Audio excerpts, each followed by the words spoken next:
say NDC. Somebody say new leader. All right, you know what? I just want all to give all yourself a round of applause. Everybody. Thank you for turning out. Seen a lot of lovely people here. Ladies and gentlemen, you know what I want you guys to do too? You know, sometimes we don't recognize even the driver of the vehicles. And, you know, the folks that go around and doing the canvas, and give them a round of applause as well. This thing is a lot of hard work, I could tell you. A lot of work. Ladies and gentlemen, we have a very special lady here. I want all to give it up for the chairman or the chairwoman of the party. You know what I mean? Yeah, Miss Maria Pascal. Make some noise for the lady. You know what I mean? Hello. Righto. We also have Sister Sherry and all the other members. Give it up for the ladies that work in the office and the gentlemen as well. I want all to make some noise for Sky and Peter as well. I know they're working hard. Make some noise for the guys. Come on now. I want all to make some noise for Ija and Kashu. Those guys driving all the time. And Daniel. And Abigail in the office.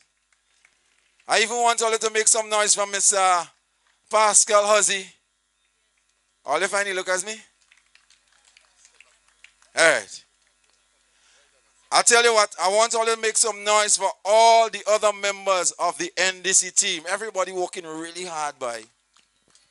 Also make some noise for the people that carrying people to the meetings and the people that telling people all about NDC and how we're going to take Grenada forward. Somebody I want to mention too. All you see Bude? All you make some noise for Bude. You see that? Bude is a serious man. Eh? I want all to make some noise for brother Mason as well. Mason! Let me tell all you about that man. Been years he been telling me, boy, join NDC now, boy. Blah, blah. And he said, KJ, you cannot change anything from the outside. And that bother me, you know, for weeks. You know. And now today I'm a member of the National Democratic Congress. And I'm a proud one. And I ain't afraid to say it. Righto. We have some other folks. I hope that I did not miss out anybody. So, ladies and gentlemen, Dumba. Ladies and gentlemen, make some noise for Dumba. See, I want to forget people. Who else I did not big up? Who else I didn't big up people? Make me know, eh? All right, so we good now. I want nobody get left out because, you see, this thing is a team. Big up for Patrick as well, the DJ. Patrick, let me see the face now. All right, good. All right, ladies and gentlemen, you know, it's good to have a little light moment. Sometimes we're too serious. Make a little joke and a little smile. At the end of the day, Grenada belongs to all of us. And the time is a serious time now, but it's good to have a little smile now and then. All right? So, ladies and gentlemen, I'm going to call to the microphone a gentleman. Sometimes, if our intellectual capacity is not to that level, he can get us confluffled. I'm talking about a man, he lives right here. And when he calls on the radio, I just keep my ears like this because I always want to learn something from him. And I'm a person I like to learn. Mister, all you know who I'm talking about? This man is something else. I think he saw an Oxford Dictionary or a Concordance or a Webster. So, ladies and gentlemen, somebody bring him up for us. Mr. Calome, make some noise for the man himself. You talking about Mr. Rolo. Yeah, man. Come and talk to us, Mr. Rolo.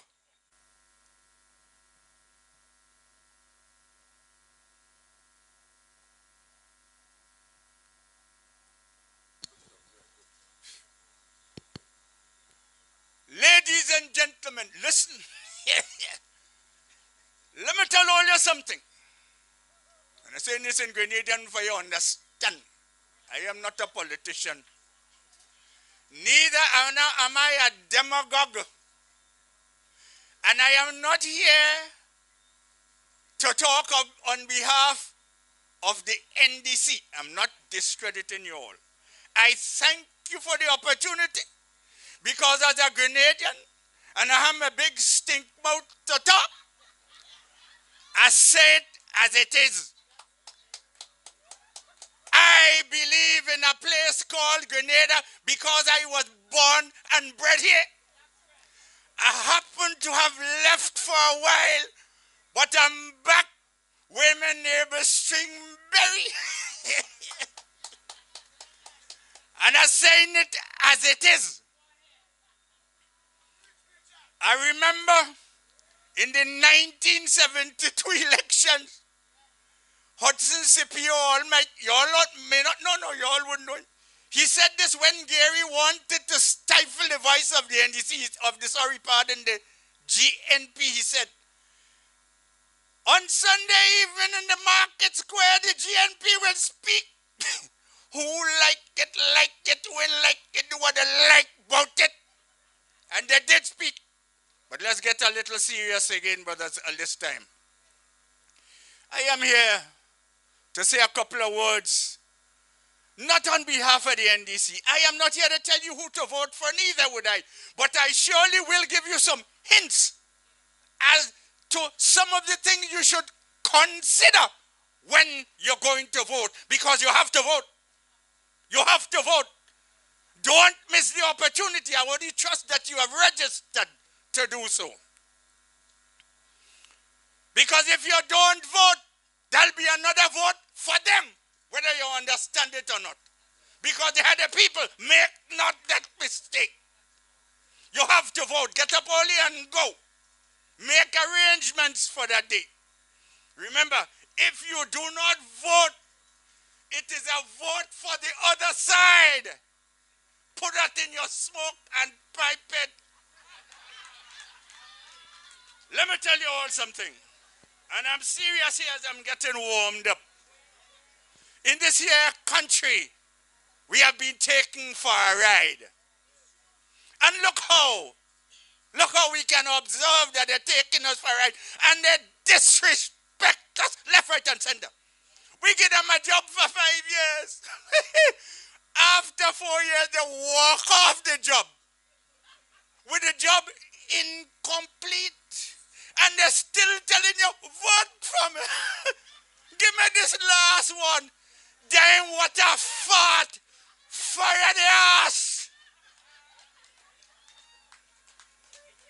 Take a look at this here country. Take a look at your village. Take a look at your village. Take a look at your own village. It stinks more than ever. Not because you stink. No, don't get me wrong. Show me what they have done inside there. Show me how the lives of you people inside this here village has bettered or have bettered over these past 10 years. Show me.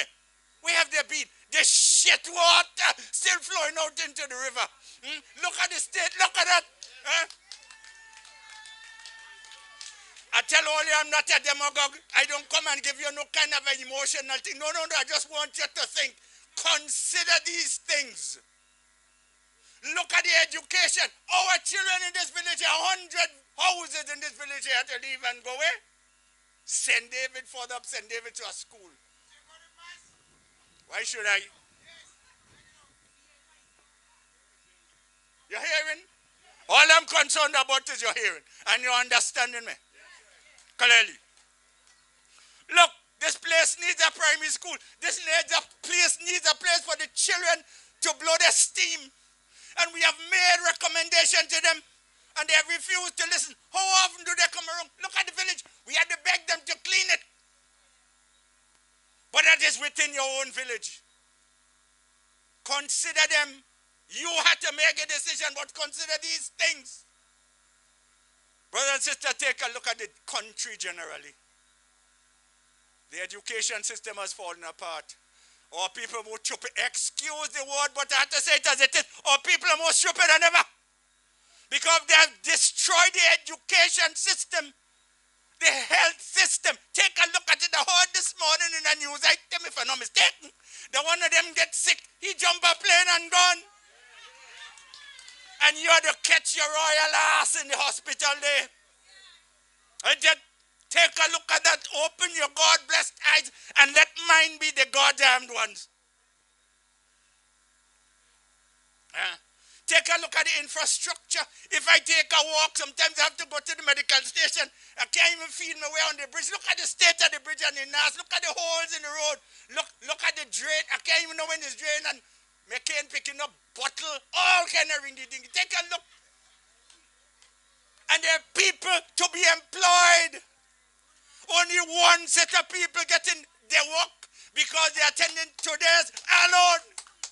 Grenada belongs to us all away. Why, my question in your considerations, ask yourself, why should it be? No, the leader of a country, listen, these things happen here, have to happen when election, because election leads us to a moment of selecting a person or a team to run the affairs of the country. But once you take the position, you have to work for all. You can't be working for some benefit and the hell with the rest, and the rest gets the royal ass. No! And that has to stop. So when you're considering to make your vote, consider that too. Take a look. They're selling out the country. They're selling out the country. They're destroying them. This is a significant, the environment that we live in, brothers and sisters. Oh, there's so many things to talk about. Well, let me close off. The environment that we live in is a powerful thing. If we destroy our environment, we can't survive. They're selling out all the wetlands of the country. I refer to places like La Sagesse. I refer to Grandans where they build the big hotel and so on. And they're seeing that as development. No. These areas have been designed by nature to collect water, to retain the water in the upper soils, higher up, to drain the sediment and so on that comes down as to not to go into the ocean. They're throwing shit in the rivers left, right, and center. In the airport, they're burning international waste, destroying the environment, acidifying the waters in the Caribbean, which will soon run out. Look at what they're doing around here with the shit water running in there. They ain't seeing that because they're more blind than me. I tell you, they ain't water fart, and I will go on, but brothers and sisters, give me a reason why you should maintain a people who disrespect you like that in your consideration to who you shall vote for. They sell out our oil and gas. Grenadians, do you know that the oil and gas that this country has in its subsoil, in the subterranean coast outside there, do not belong to us? Are you aware of that? Act number 31 of 2007 gives the right to the company that they hire, they form amongst themselves. And you want to know who owned the oil and gas out there? Although they expected more when they drilled, and they didn't get what they wanted to sell it. But it belongs to the company and the minister in energy. The bill, and it is law in the country. We had to abolish that. Tell Mr. Mitchell, the new one. We had to abolish that. Brothers and sisters, I want to end, let me end here because I want to get warmed up. The people with disability in this here country. In 2008, the United Nations established a convention to deal with people. You want to tell me, because I lose my sight with all this capacity and both head and hands that I have, I can't get work in my own country when they have a set of shithounds doing nothing, wasting time, thieving the people's money, and they're depriving me of my right to work and to live as an ordinary Grenadian. I say no. The people with disabilities are entitled to fulfill the rights as established by the United Nations Convention on the Rights of People with Disabilities. Right, wrong. Lifelong learning, opportunities to work, opportunities to politics, and the list go on. 50 articles, they condemn all, and they refuse to domesticate our laws to give people with disabilities a chance in this here country. The hell with them. They want to fight. Fire the house. Consider that. But I want you all to understand, as I wrong here, this country is going the wrong way. And there are people in this here country that know better, that have lived through the years, have had experiences abroad, have learned. But don't tell me that I must be sidelined because I don't support you in your damn stupidness and your corruption. No, that's not right. Let us take our country back. consider that in your decisions. Who you vote for, you vote, I fair you. But then when here, let us take Grenada back because we can do better. Thank you very much.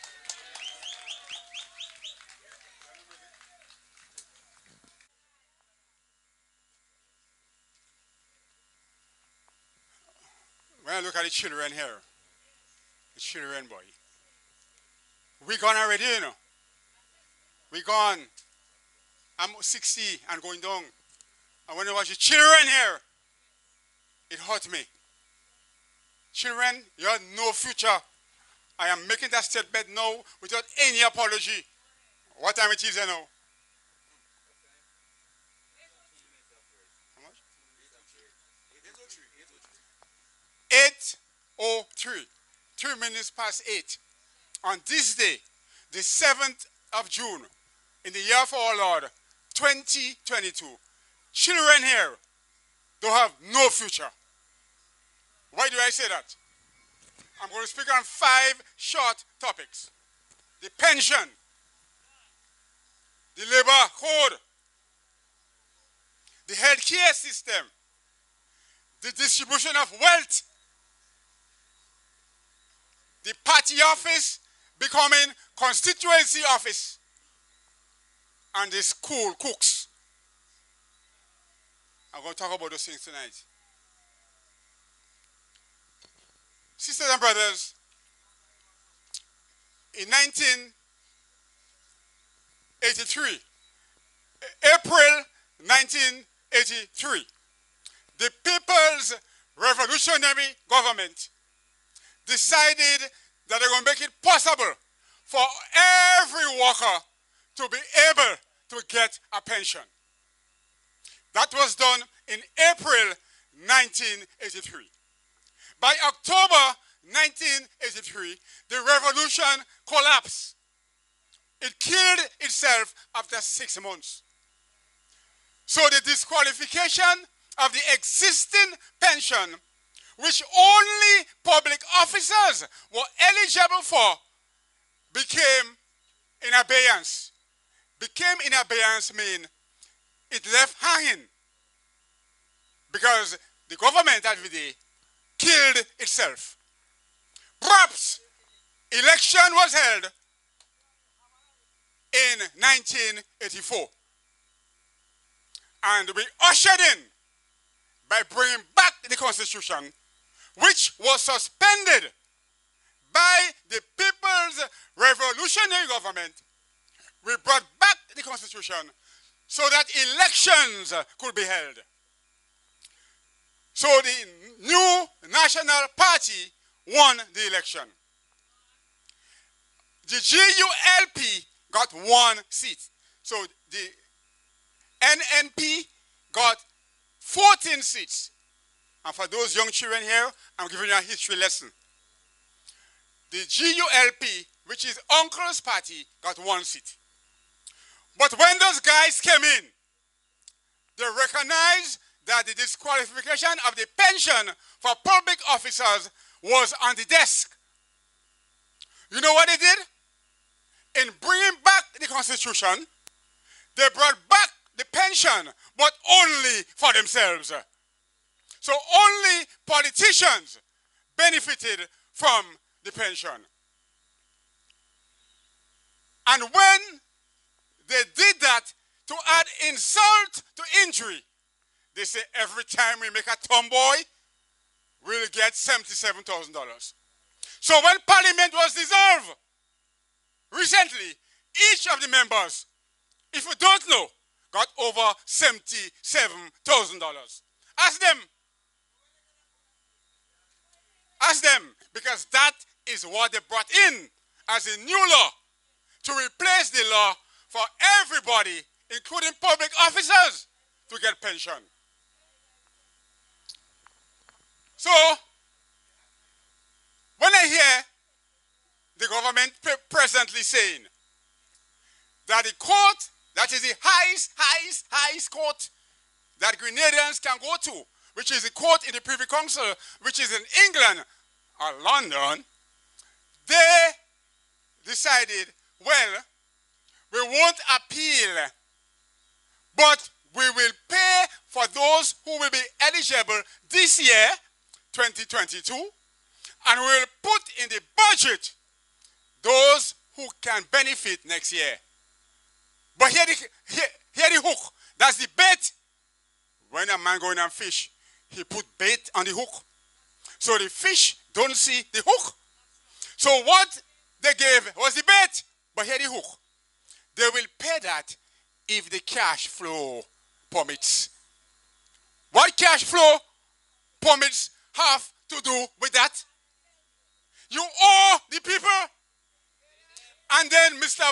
Boyne going up in Las Sages and saying that Deacon Mitchell's proposal to borrow and to sell treasury bonds to pay everybody is a threat. Well, how the hell that could be a threat? That is money you owe. That is money you owe the people. And that is already attached to the national debt. Whether you agree or not, that is part of the national debt. So to go and say that if you decide to pay it, the people that borrow you will come and say, give me back my money. He lie. So when Deacon Mitchell says that he is going to pay it, I came on board because I am a trade unionist, and any party that is doing anything for workers, I am with them. And Deacon Mitchell said he's going to pay, and there is no bait to that. He said he's going to borrow and he's going to sell treasury bills. Every country sells treasury bills. And Grenada is very attractive right now. They offered some treasury bills recently. That is around 2018. And before it reached the market, it was oversubscribed. Meaning that people were just rushing to get Grenada's treasury bill. So when Deacon says he's going to pay and that there is no strings attached, I swear that is my man. Because I don't want to know that you will pay if you have money. Because you owe. I want to hear, I will pay. And Deacon Mitchell said, I will pay. Mr. Boyne of the NNP said, that is a threat. And your Honorable Prime Minister said, Deacon Dunce. He said, Deacon Dunce in Montrouge, and the next Sunday, he come in La Sagesse and say, he go pay. Can you trust the man? A Dunce man, no giving him advice. And everything Deacon say, they do it. Deacon say he's going to put a jetty in Victoria. Miss Cohen said she going to put one. Deacon said that the Minister of Education should be ashamed. I go come back on her just now. The Minister of Education should be ashamed because of the pass mark in maths every year, CXC. The next day, the Minister of Education called all principals to a meeting to discuss maths. Deacon said, all Imani. Where did they? He has some here. All Imanis will be made permanent. They said that can't be done. But soon after, Honorable Kate Lewis installed a new set of Imanis. And in her speech, she said, after I work for 2 years, you'll be no longer Imanis. You'll be workers. So how you could be worker if you're not permanent? Give me a break. Give me a break. So everything Deacon say, they jump onto it. So this is what I'm saying. Vote Deacon because he have the ideas. That one item. With the paper. Second one. We have over 100 ladies. I'm talking about ladies who are the cooks in the schools. One of them retired last year after 39 years. 39 years working hard in the kitchen. 39 years preparing the breakfast. 39 years preparing the lunch for our children. And when she retired, her salary was $949. 39 years, and that happened in Grenada. The Minister of Education should be ashamed. She should be ashamed to have women, and she's a woman, working under her under those conditions. But the good news is, Dr. Mitchell said the St. George's University gave him 30 million US dollars, and they tell him spend it how he wants. So I told him on Mayday, I'm giving him the first line of order. Take from that 30 million US, which is 80 million EC, and put an increase on the school feeding program. What do you think about that? Because I don't know why I do it yet. So I'm telling him what to do.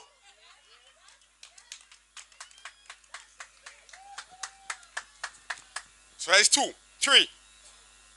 The distribution of the wealth of this country. Oh, God. Every time I pass and they unleash the 3,000 and more of my humble people trying to earn a living. Every time I pass and I see them, it's the same set of people. It's the same set of people.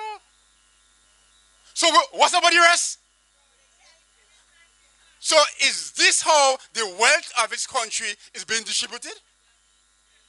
And to add insult to injury, election will be on the 23rd.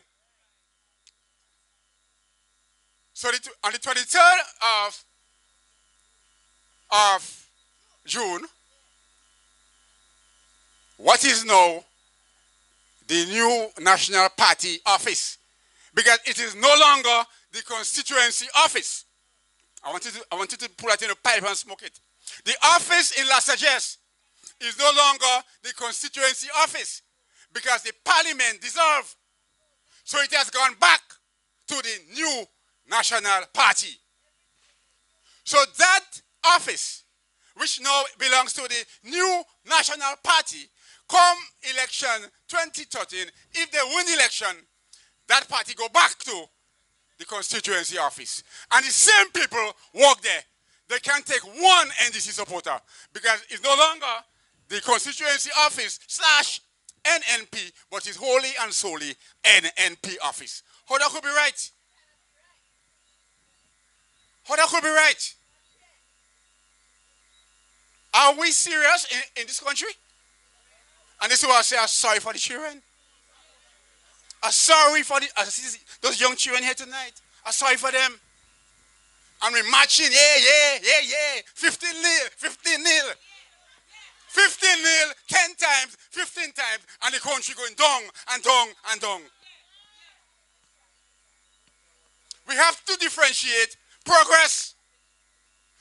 And then have a man come in and tell you, give me, it's my own, I deserve it. Afterwards the NNP that was in power. What's about the NNP party? It's mine. I mean, are we so dumb? Are we so insensitive that we can't even know that when we are insulted?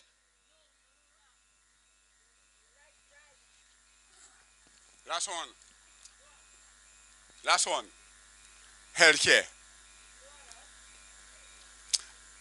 Are you hear anything about when is the motorcade for Honorable Oliver Joseph to get funds to go for healthcare? Have you heard when is the motorcade? When will Oliver Joseph organize the motorcade to go and make the funds? He don't have to do that. He just jumped the plane and he fly away. That is a sad testimony of where we are. And if you want to go and vote that back, it's up to you. Go and vote it back.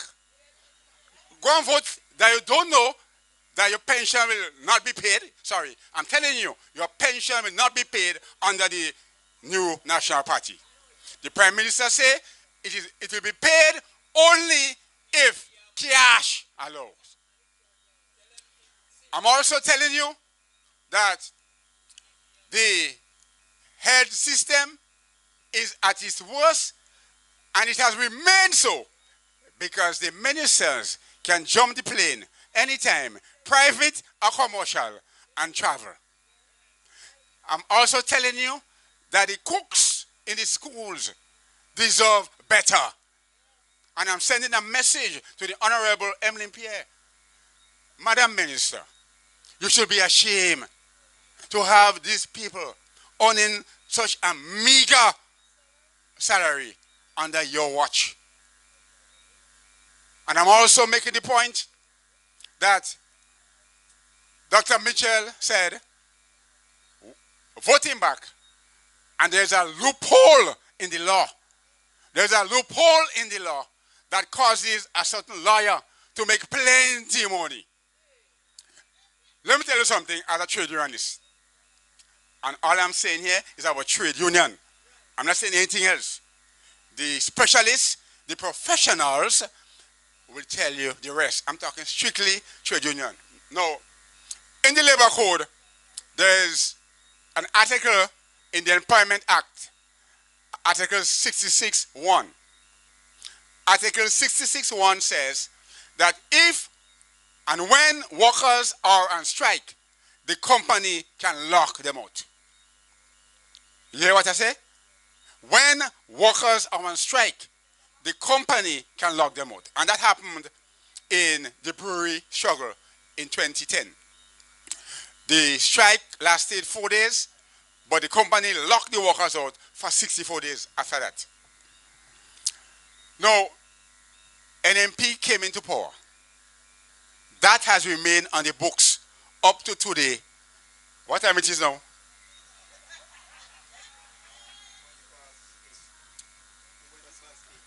Up to this time, 20 past 8 p.m.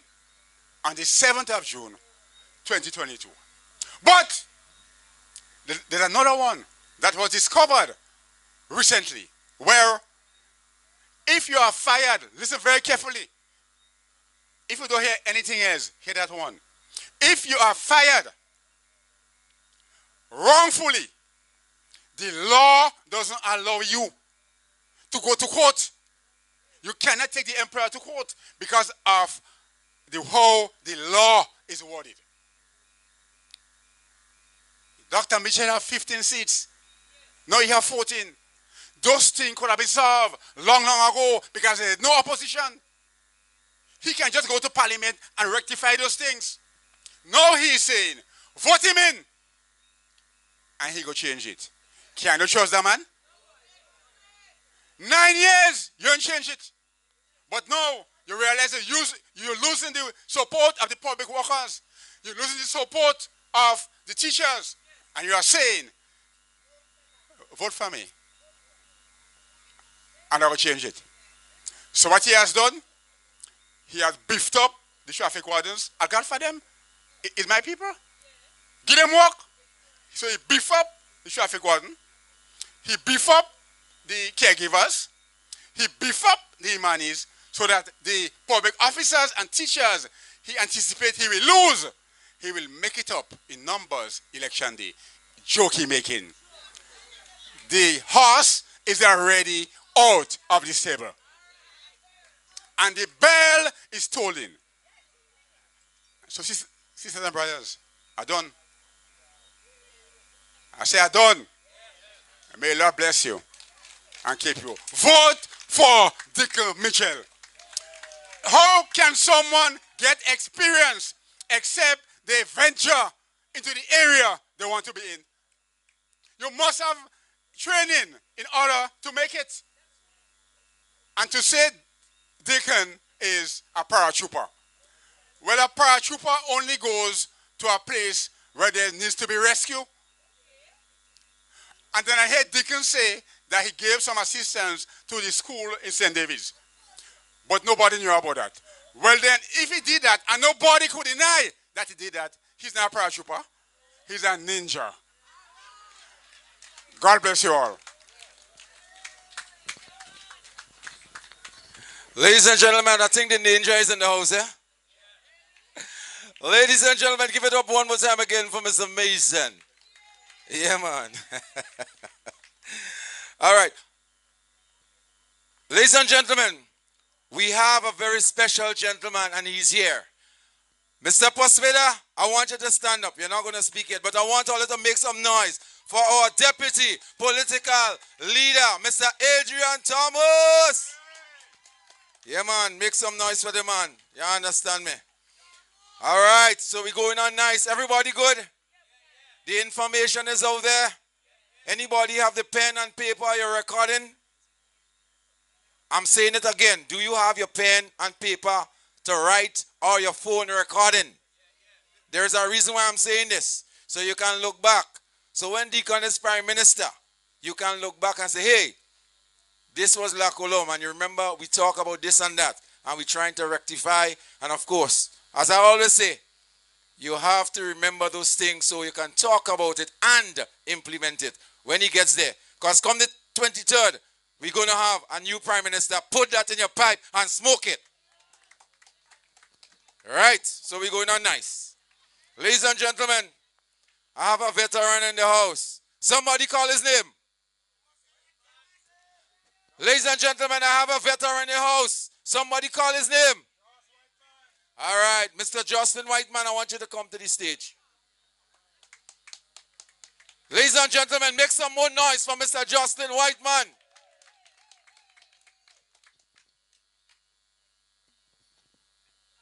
Thank you very much indeed, Mr. Chairman, Deputy Political Leader, Mr. Give me. Mr. Thomas, yes. And give me the name again. Mr. George Mason. Ladies and gentlemen, when you get to my age, you don't remember as you used to. But let me, before I more or less give you a short message, I tell you what I admire most about the NDC. Unlike all the other political parties, the NDC is the only party that will stay with you after the completion of the meeting to take your questions. You get questions and answers. Very, very important indeed. The others would come, they would tell their lies, and they would live. But let me say tonight that I have a new message for you, and it's the truth. But some of you would know Jocelyn Whiteman. I've been for many years the General Secretary of the new National Party. I served them for many, many, many years. I was also in Parliament as the parliamentary representative for St David's. And I ran the Ministry of Agriculture, Lands, Forestry, and the Fisheries. In addition to that, I ran the Ministry of Tourism and Civil Aviation. I also ran the Ministry of Implementation. I ran the Ministry of Information. I was the very first ambassador to China, where I spent just about 3.5 years. I served in London on 2 occasions as the High Commissioner for Grenada, based at the mission in London. Ladies and gentlemen, I have a wealth of knowledge about the new National Party. And of course, in 2018, I ran as an independent candidate, and I tell you why I ran as an independent candidate. I spoke with the Prime Minister, and I informed him that Oliver Joseph is not good for St. David's. He did not function in St. David's. And as a result, if he thinks he's a good minister, what he should do is give him a portfolio and let him become a minister of government. But as a parliamentary representative, I think he's the worst we have had in St. David's. But because the NNP is not owned by a party, the NNP is owned by one man, and he does what he likes.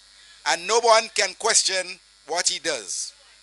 So I ran for election in 2013, hoping to take a few votes from the new National Party in an effort to assist my brother Persuader to win.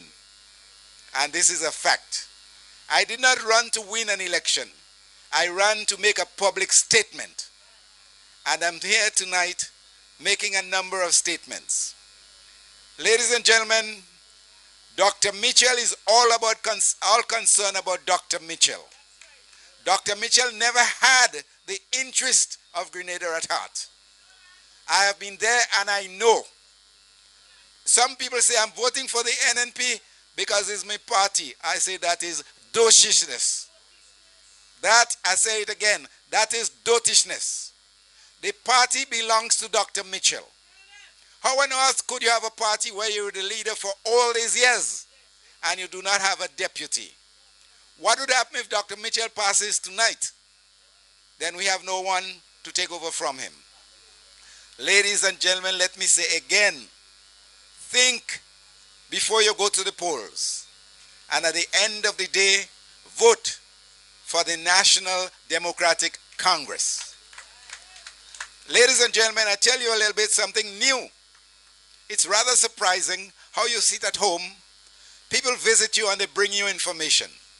And I will never tell a lie, those of you who know Jocelyn Whiteman.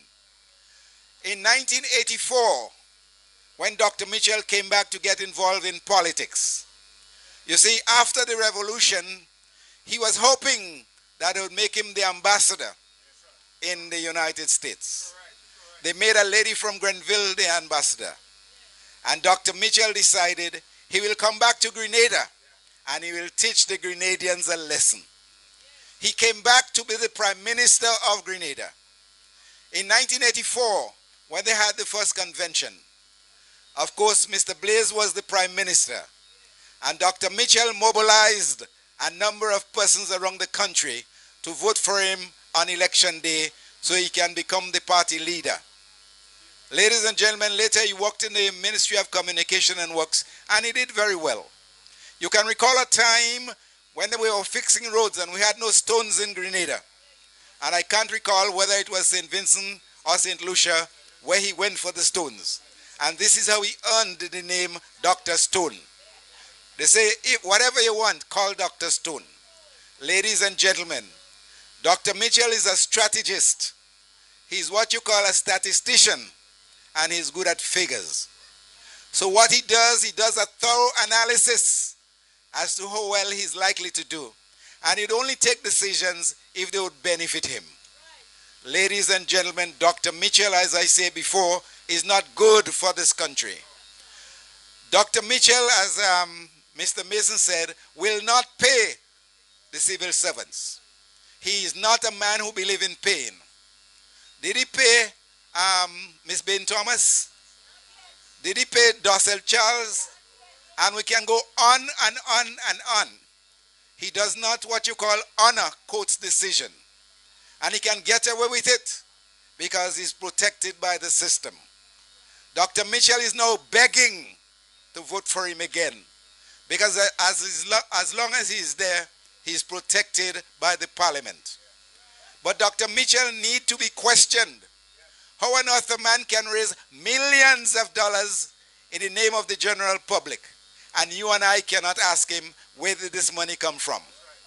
Ladies and gentlemen, as far as Dr. Mitchell is concerned, this country was passed on to him by some relative.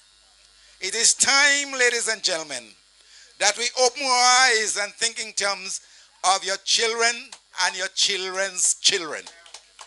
Ladies and gentlemen, I know Dr. Mitchell. Dr. Mitchell sent me to serve in London some years ago in 2013. And he says, Joss, I'm sending you to London, but there is no what you call housing allowance. There is no family allowance, and there is no entertainment allowance. Ladies and gentlemen, as the High Commissioner to London, I was living in a single room. I hadn't a kitchen, and I had to share the toilet. Until a gentleman by the name of Mr. Monroe, who was buried today here in Grenada, he came to visit me. And he says, Joss, where do you live? I says, that's my home. He says, what do you mean? I says, yes, because the government decided not to pay housing allowance for me.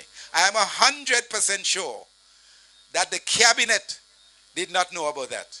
As far as they're concerned, they thought I was being paid.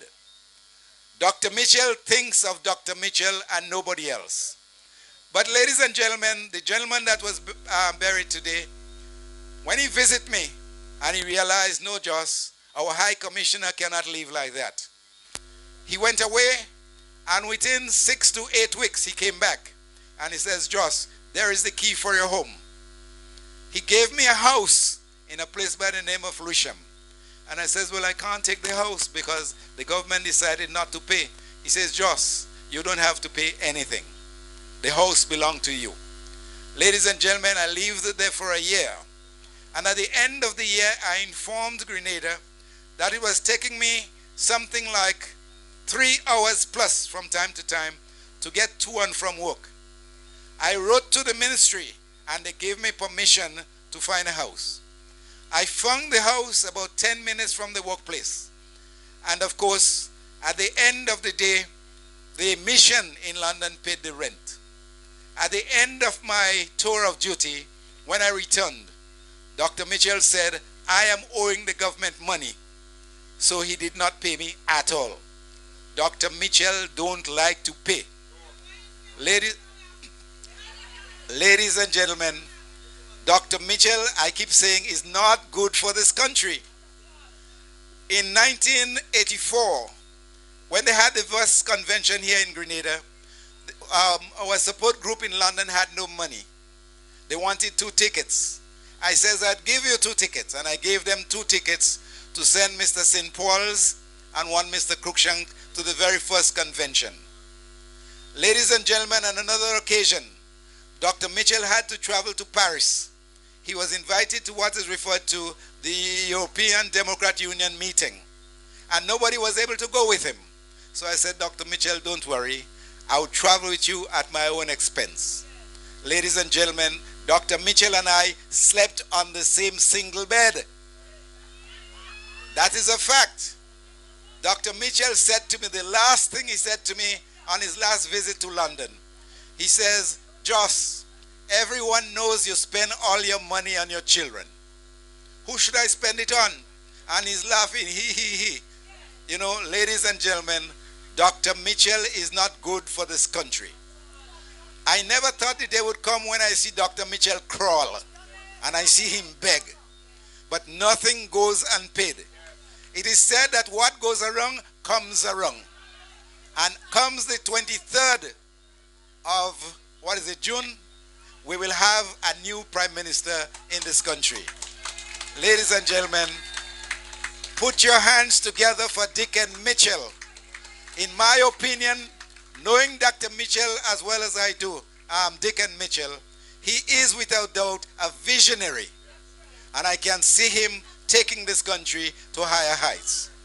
Once again, it is always nice to be here. I will be on the road with the NDC. What they call unmasking the masked man. He is not good for our country. And we must do whatever we have to see the back of him. Ladies and gentlemen, I thank you very much. Ladies and gentlemen, boys and girls, give it up again for the gentleman, Mr.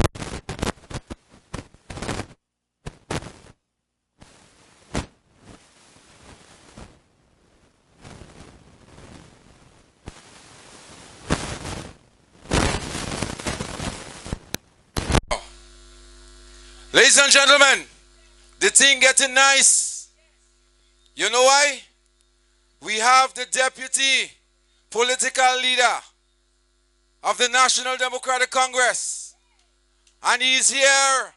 And I remember a couple days ago he exploded, man. This, brothers and sisters, comrades all, let me also recognize Brother Romain, the Public Relations Officer of the National Democratic Congress. I think he's somewhere around. Other members of the National Executive members of St David Constituency Branch, brothers and sisters. I have just attended a meeting in Post Royal St Andrew, where Brother Lennox Andrew and Brother David Andrew is having a joint meeting in St Andrew. What a coincidence. It was a very nice meeting, my brothers and sisters. And apart from St David, where you are feeling the wind of change, you are also feeling the wind of change in the other constituencies. I felt it in St Andrew, and I felt obligated to go and assist the gentleman up there. It was my pleasure. I will also be attending some of the other meetings. On Thursday, I'll be in Guave, and I think we have a meeting in Perlmutter, so I'll be back in Perlmutter in time. Friday. Brothers and sisters, why the National Democratic Congress? Why are you here? I know you have taste, you have class, you have ambition. You want to save this country. You're concerned about your children and your children's future. You're concerned about going forward, my brothers and sisters. And you have no doubt that the National Democratic Congress will take you there.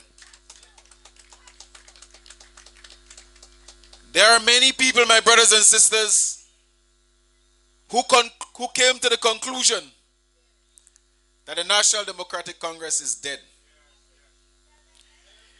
They gave up hope on the National Democratic Congress. But they have done so on many occasions. From 1999 they did that. And we rose, my brothers and sisters, in 2003 and 2008. We struggled again, but we were not dead. And we were not buried. We used that precious time, my brothers and sisters, to reconstruct and rebuild our party. We used this precious time, my brothers and sisters, to recruit new people in our party, to recruit new ideas in our party, new faces, my brothers and sisters. And the National Democratic Congress rebuild itself. And here we are today, creating the kind of problems that the new National Party never expected. We say to them, we are ready. We are ready to take this country, not for Deacon Mitchell, not for just the party, but to transform Grenada, Carriacou, and Pitimatnik into a country where everybody can benefit. Brothers and sisters, we believe in putting people first. We believe that it is important to consult people. And as the political leader said, we will come back to you after we form the government and consult with you. And the ministers must give account of what they have been doing. But I also want to let you know that this is not something we're planning for government. This is something we are practicing now, so when we reach into government, it will be something we are accustomed to. This has not been the practice of the new National Party, my brothers and sisters. And because this has not been the practice of them, that's the reason why our country is in so much of trouble. That is why we have no standard and class in this country. Our state is becoming a lawless state. And we feel that now is the time to turn around. We believe that now is the time to turn around this country. And therefore, we have plans for you.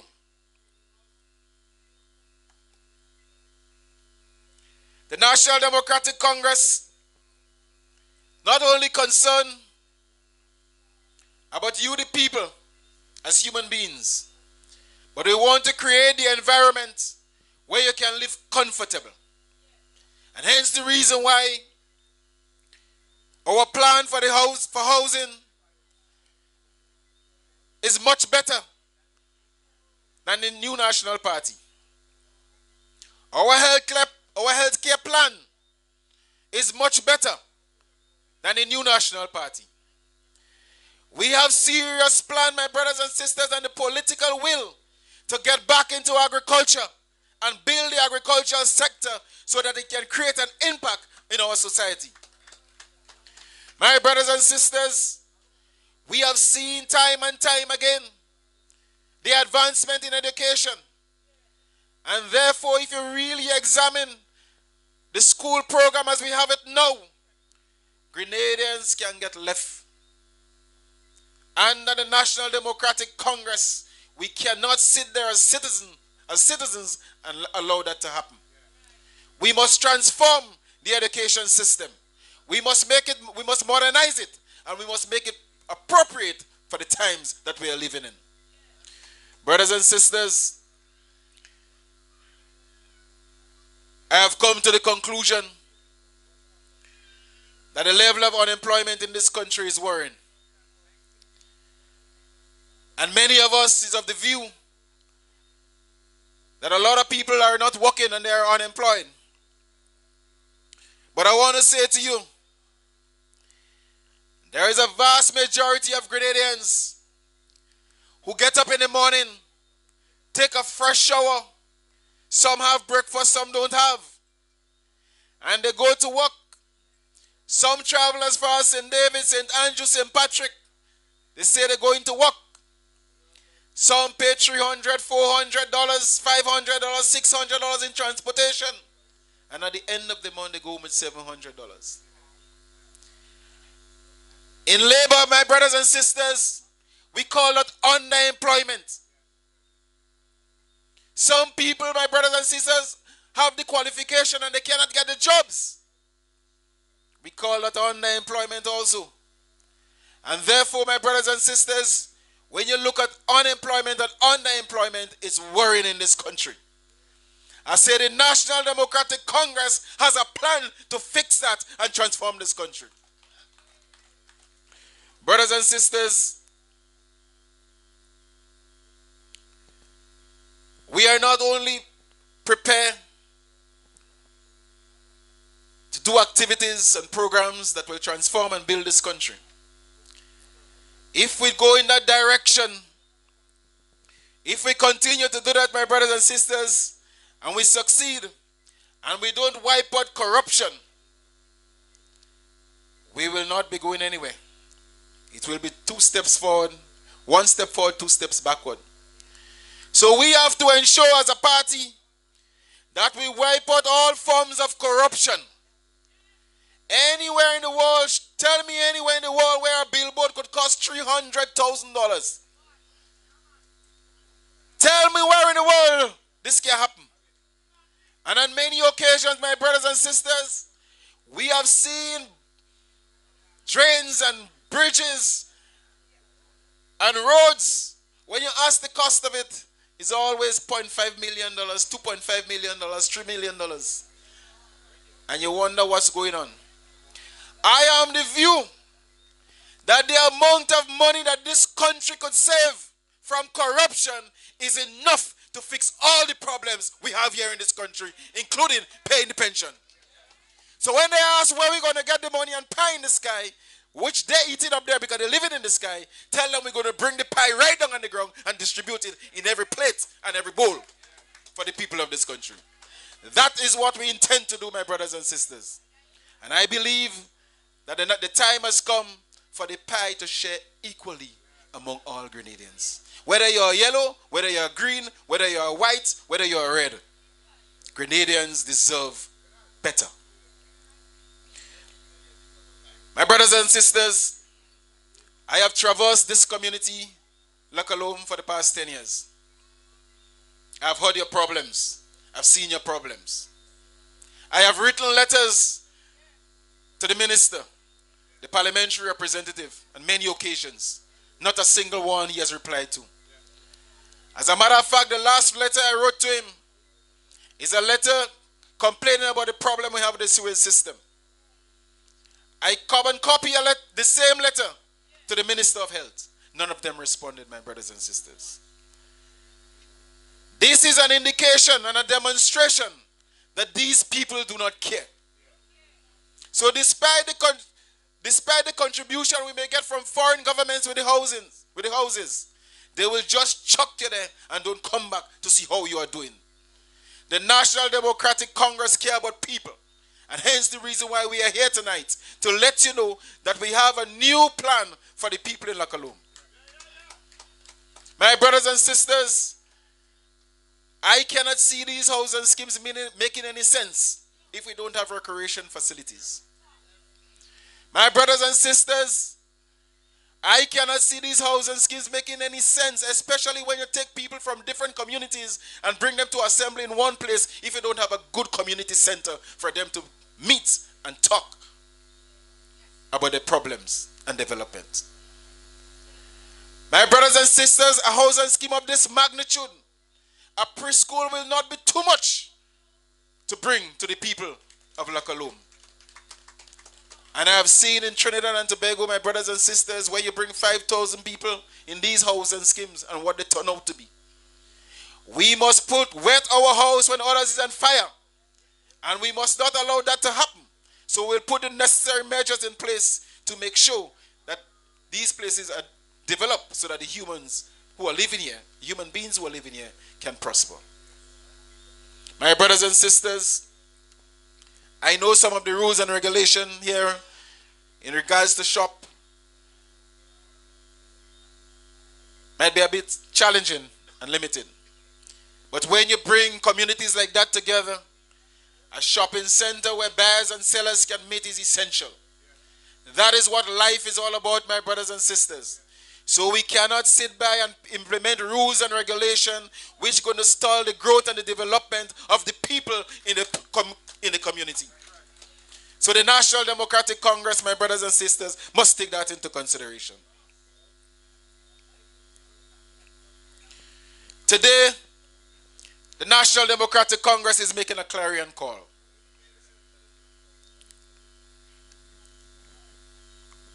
From 2013 to today, we have been on the side watching and observing and rebuilding our party.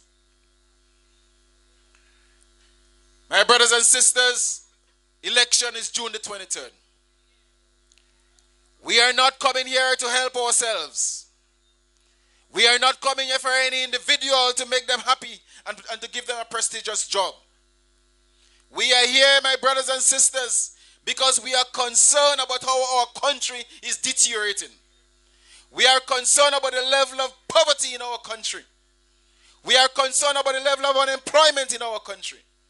And therefore, we are asking you, as citizens of this community, to make the turnaround, if you have not done it as yet. We are asking you, we are pleading with you, to do it for yourself. Do it for your children. Do it for your children. Do it for your society. Do it for Grenada, Carriacou, and Petit-Martinique, and vote Deacon Mitchell and the National Democratic Congress.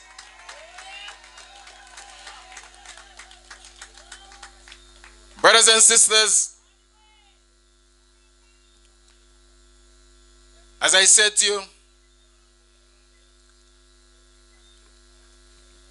no matter where you go in Grenada, Carriacou, and Petit-Martinique, a wind of change is blowing.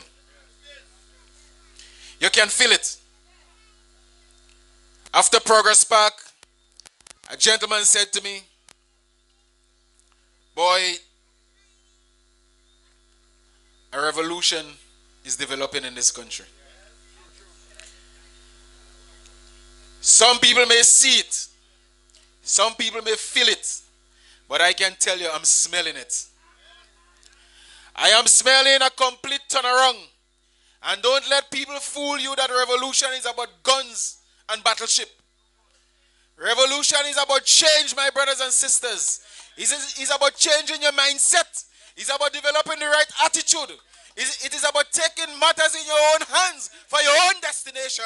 And I can feel it happening in Calome and in other parts of Grenada, Carriacou, and Petit-Martinique. Brothers and sisters, that barrier of fear that has been created and orchestrated deliberately by this administration to keep us in bondage must be broken. We cannot live as citizens of this country under fear of victimization and vindictiveness.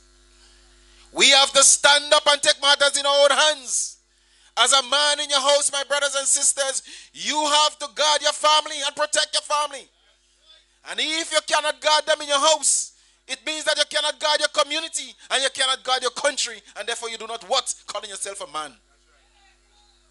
You cannot afford to lose your testicles. You have to stand up as a man and tell Dr. Mitchell, I fear you no more. My wife and my children will stand up and put you in the place come June the 23rd. Why are you making the young people of this country who have spent 5 years in secondary school? Some of them spend 2 years in Tom Sisi. They spend an extra 3 to 4 years in university. They still cannot get a job. They go, they do their masters, and they come back. And you give them a job, calling them Imani. And all kind of names of indecency. Our people deserve much more than that, my brothers and sisters. And it hurts me knowing that when I was only 19 years, I was living by myself already. I was manning my home and preparing to build a family. So it hurts me today when a lot of people 19 to 30 years cannot start thinking about buying land as yet. They still are under their parents' house. But God is good. The National Democratic Congress will change that. The National Democratic Congress will change that, my brothers and sisters. Because we're going to give you jobs, the kind of jobs that is sustainable. The kind of jobs that will make you a man and a woman. The kind of jobs that will help you to build your family. The kind of jobs that will make you live out of fear and contribute to the well-being of our nation. Brothers and sisters, I want to encourage you for the next 17 days before the general election. When you go home tonight or in the morning, I want some silence. When you go home tonight or in the morning, take a look in the mirror.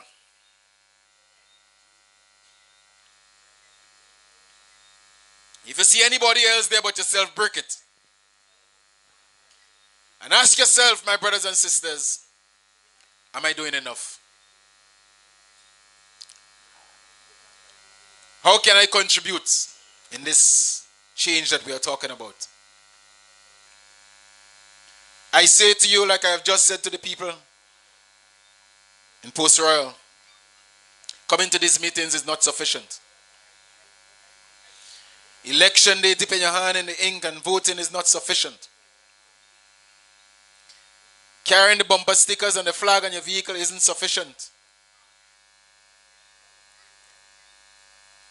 My brothers and sisters, this is serious business. Deacon Mitchell, Persuader, and the others cannot do it by themselves. We need every hand on deck. We need all your effort and your contributions. Whether it's financial, whether it's kind. I say to you, my brothers and sisters, for the next 17 days, you need to sit down with your phone, and if you spend X amount of hours on Facebook, spend another X amount of hours calling your friends and your family and encouraging them to vote for the National Democratic Congress. My brothers and sisters, you need to get down to serious business and start posting and reposting messages that will change our country. Messages that will send a message that every single vote is required to get rid of Kit Mitchell and his band of hooligans who is crippling our country. If you don't do that, my brothers and sisters, you will crap will smoke your pipe. But the next morning, 24th, instead of Deacon putting on his suit to make the oath, you will be singing the song, Lord, what I do wrong again. We want to be singing that song, my brothers and sisters. So I say to you, do what you have to do. And make sure you have 20 people under your name. Different from your friends who you can call and bring out and make sure that they go to the poll to vote Deacon Mitchell, to vote the National Democratic Congress. Long live the National Democratic Congress. Long live Deacon Mitchell. I say forever. Forever. Long live.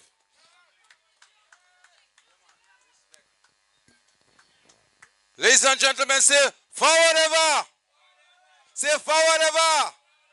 Say long live. That's right. Ladies and gentlemen, we're going nice. I just want to remind you guys again, and the folks that is going to be asking the questions, we'll be allowing the folks to don't go over 5 minutes. 1, and please don't come with alcoholic beverages in your hands. 2, and let us be respectable to ourselves and to the National Democratic Congress and to Grenadian as a whole. Right? So, we going good. Ladies and gentlemen, we have an artist. We have an artist on the inside. We have to have a little fun and a little music. Alright? So, wait a minute.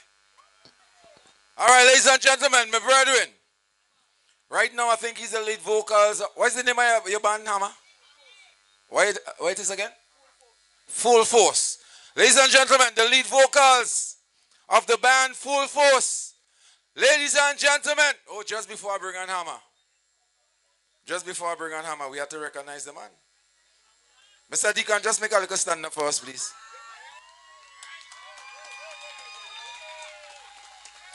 Yeah, man. Oh, let's see what our Prime Minister is supposed to look like. Oh, let's see what our Prime Minister is supposed to look like. Watch the smile. Watch confidence. Watch charm. You understand? Yeah, man. So, ladies and gentlemen, all right. Mr. Deacon going to address you in a while from now, right? But before we do that, we need a little entertainment, man. So, Hammer, all you, make some noise for the Hammer. Make some noise for Hammer. Hammer! All right, all who sitting down, stand up. Let me make a jump for the leader right now. Let me make a jump for the leader right now. I find we looking kind of cold tonight. Drop the music for me. The lion coming. Give it. The lion coming. The lion coming. Hands in the air for the Deacon. Put up something. Put up something. Hands in the air. Rocks in the air for the Deacon. Flags in the air for the Deacon. Well, they say iron to cut iron. They say it's still to cut steel. Well, so we bring a young lion to throw Jonah over the hill. Well, people complaining, they tired catch hell. So we bring a Michelle to cut a Michelle. We put in Deacon. Who we put in? Who we put in? Who we put in? Farmers saying, agro processing, teachers supporting, the pension coming. You don't want the people to eat nutmeg shell. All you we must vote Deacon Mitchell. Well, they say this lion own the land. They say his motto is greed. So we bring in young Simba to chase this old one with speed. Everybody saying we under a spell. So we bring a Mitchell to move on. And you take a job. Who we put in? Who we put in? Who we put in? I want to see everybody put your hands in there. Everybody put your hands in there right now. And this country sell. All you we must put Deacon Mitchell. Let me see them hands. Hands in the air for Deacon. Boom. Hold on. All you hold on. Listen to me. You see Mr. Deacon Mitchell? We went to school together. I know this fella. Trust me. Trust me, I know this guy. He is good. Right? All who supporting the NDC, put up one hand so for me. All who say they're going and vote at the election day for the NDC, put all your hands up so for me. Mr. DJ, give me one more. The lion coming. Simba, the lion coming. The lion coming. Look at Deacon coming. The lion. Put him up, put him up. Put him up, put him up. For Deacon, rocks in the air. Flags in the air for. Well, they say iron to cut iron. They say it's still to cut steel. Well, so we bring the young lion to throw the old one over the hill. Well, people complaining, they tired catch hell. So we bring a Mitchell to cut a Mitchell. We put in Deacon Mitchell. Thank you. Somebody say yeah, yeah. Deacon Mitchell.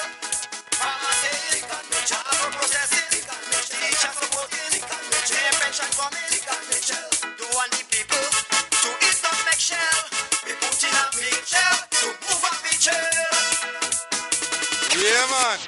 All the feel like can dance too. All they don't do with that. All right, we having some fun. All right, ladies and gentlemen, we come to the serious part, right? On a serious note, we come to listen the man outline his plans, his program, and his ideas for the people of Calome and St David on a whole. Ladies and gentlemen, boys and girls, ladies and gentlemen, boys and girls, get ready. As we get ready to rumble. Ladies and gentlemen, boys and girls, Calome, we are in a good mood. We are waiting the man himself, Deacon, Deacon the Beacon, the man that will be the Prime Minister of Grenada, Carriacou, and PD Martinique. The man with the vision and the plans. The man who is going to tell the incumbent, bye-bye. Bye-bye. Bye-bye. You've done your part. And we're saying bye-bye. Come the 23rd of June, we're going to be telling them bye-bye. And we're going to welcome first blood. We're going to welcome a man with vision, a man with plan, a man that is going to take Grenada forward with the help of each and every one of us. Ladies and gentlemen, give it up for our next Prime Minister to be Mr. Deacon.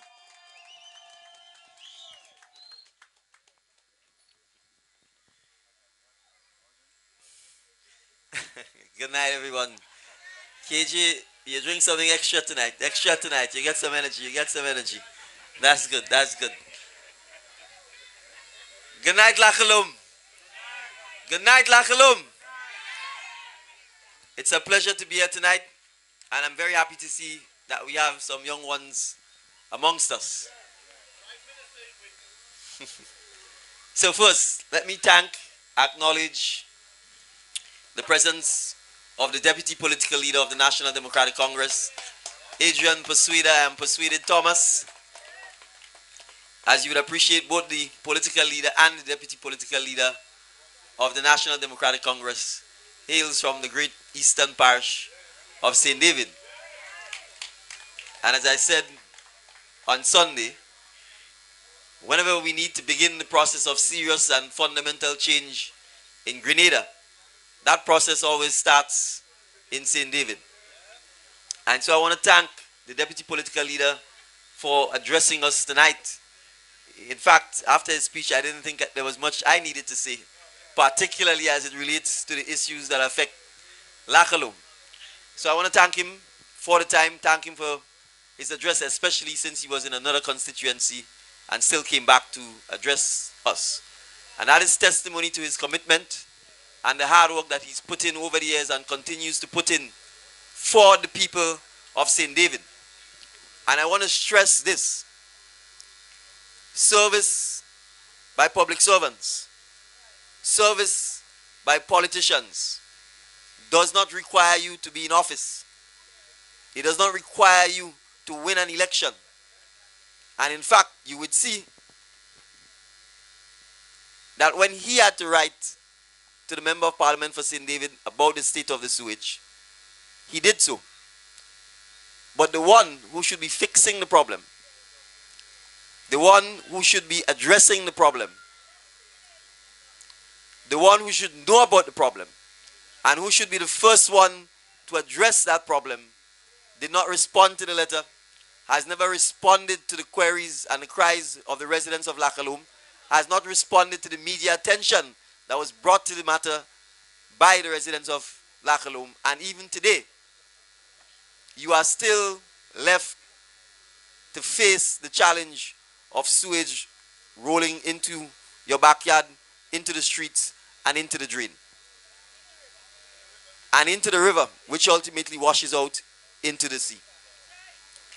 So that alone tells you how little regard or respect those who we have elected to serve us thus far have for the people of Calome, and by extension, the residents of St. David. And yet, the person who was not elected took the opportunity to advocate on behalf of the residents of Calome. And in my visits here, that is one of the first, even if the residents didn't bring it to your attention, unless you don't have a sense of smell, as soon as you enter, you can tell that something is wrong. So it should not require even the residents to bring it to the attention of the MP. If he was visiting the area, if he was frequenting to find out how the residents are doing, it will be self-evident that that is a matter affecting all the residents, and it is a matter that should be addressed. So, I hope the gang that they sent in here yesterday from St. Andrews Southeast smelled the sewage and went back and reported to their boss in St. Andrews Southeast that there's sewage flowing in Calome.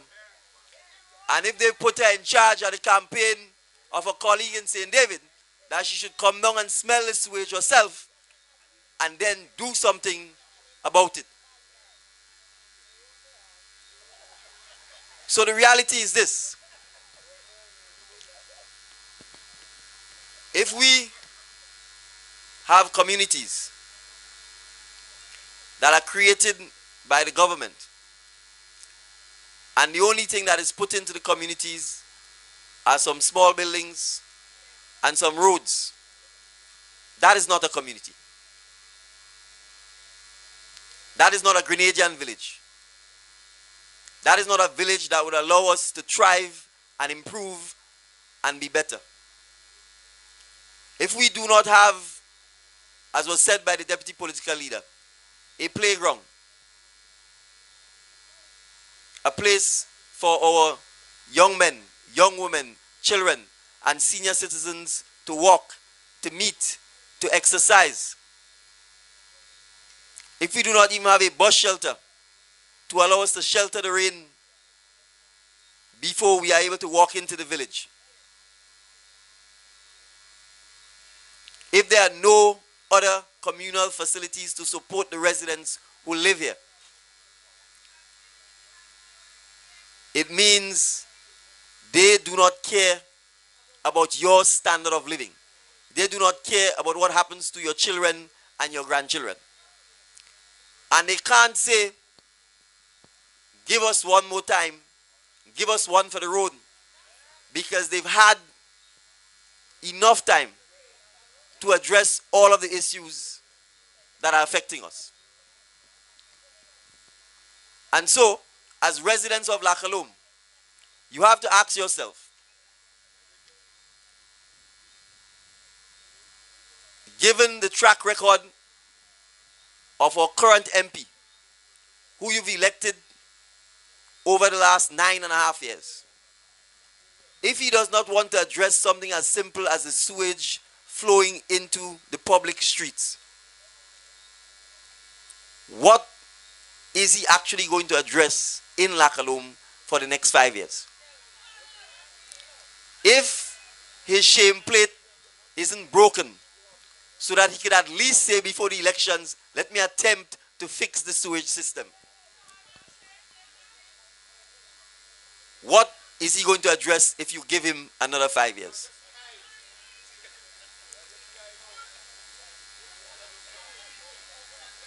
So the reality is this. You do know what you have.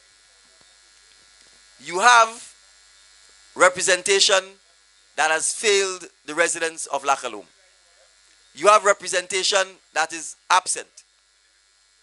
You have representation that does not walk, knock on doors, and ask the community, what can I do to improve the standard of living of the residents in the community? And the residents of Calome deserve better. The residents of St. David deserve better. And all of Grenada deserve better. So, it is easy for us sometimes to make excuse and say, I don't have a choice. I didn't have no alternative. The opposition wasn't ready yet. You do not have those excuses today. The opposition is ready.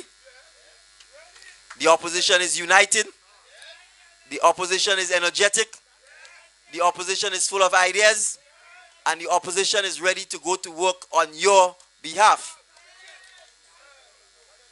And therefore, as partners, we require you to do your part to begin the process of changing Calome, improving Calome, and demanding that you get better representation, and as the deputy political leader said, not a piece of the pie, but the whole damn pie. So, on the 23rd of June, remember, 1 is a majority. 2 is better. 3 is better. 4 is better. 500 is better. 1,000 is better. 1,500 is better. 2,500 is better. 2,600 is better. 5,000 is better. So we want you to encourage each and every constituent in St. David's, the almost 10,000 of them, to recognize that if the 10,000 of us stand up and say that we are going to change Grenada, we are going to change St. David, we are going to change the politics of Grenada, we are going to stop the victimization, we are going to stop the selective process of who gets and who doesn't get, we are going to stop the unfairness, that there is nothing that can stand in our way. And we will get the opportunity. First, the first opportunity we will get is to redeem the name Mitchell. So the mission is to begin to redeem the name Mitchell. Because come the 24th of June, we want the better and we want the best Mitchell. And we need to wipe from the history of Grenada the not so good Mitchell. So we need to ensure that each of us bring a friend, bring a neighbor, bring a co-worker, call a friend, call a co-worker, call a family member, offer a ride, offer a reminder call, do a wake-up call, do a lunchtime call to check to make sure that you have gone and done your duty to begin the process of changing our villages, changing our communities. And let me say this.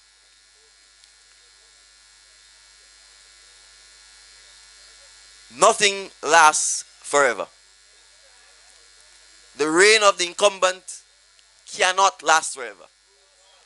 The reign of intimidation and threatening people about their work or their job, or whether your daughter gets a scholarship, or whether you get on the seed program or not, whether you get the toilet or not, whether you get the 2 pieces of ply and the galvanized or not, it cannot last forever.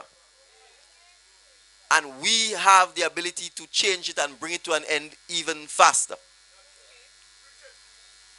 So the obligation is on us to recognize that Morris Bishop didn't have to do what he had to do.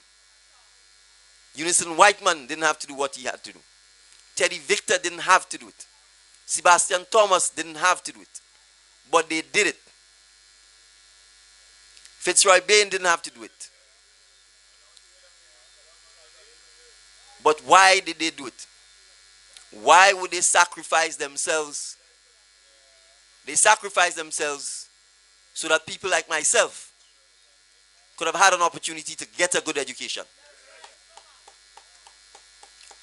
And therefore, people like myself owe it to their memory and owe it to the next generation of Grenadians to get up, to stand up, and to fight for what is right, and to fight to move Grenada from the backward slide it has been on for the last 10 to 15 years, and to start the process of putting Grenada in drive and driving Grenada forward.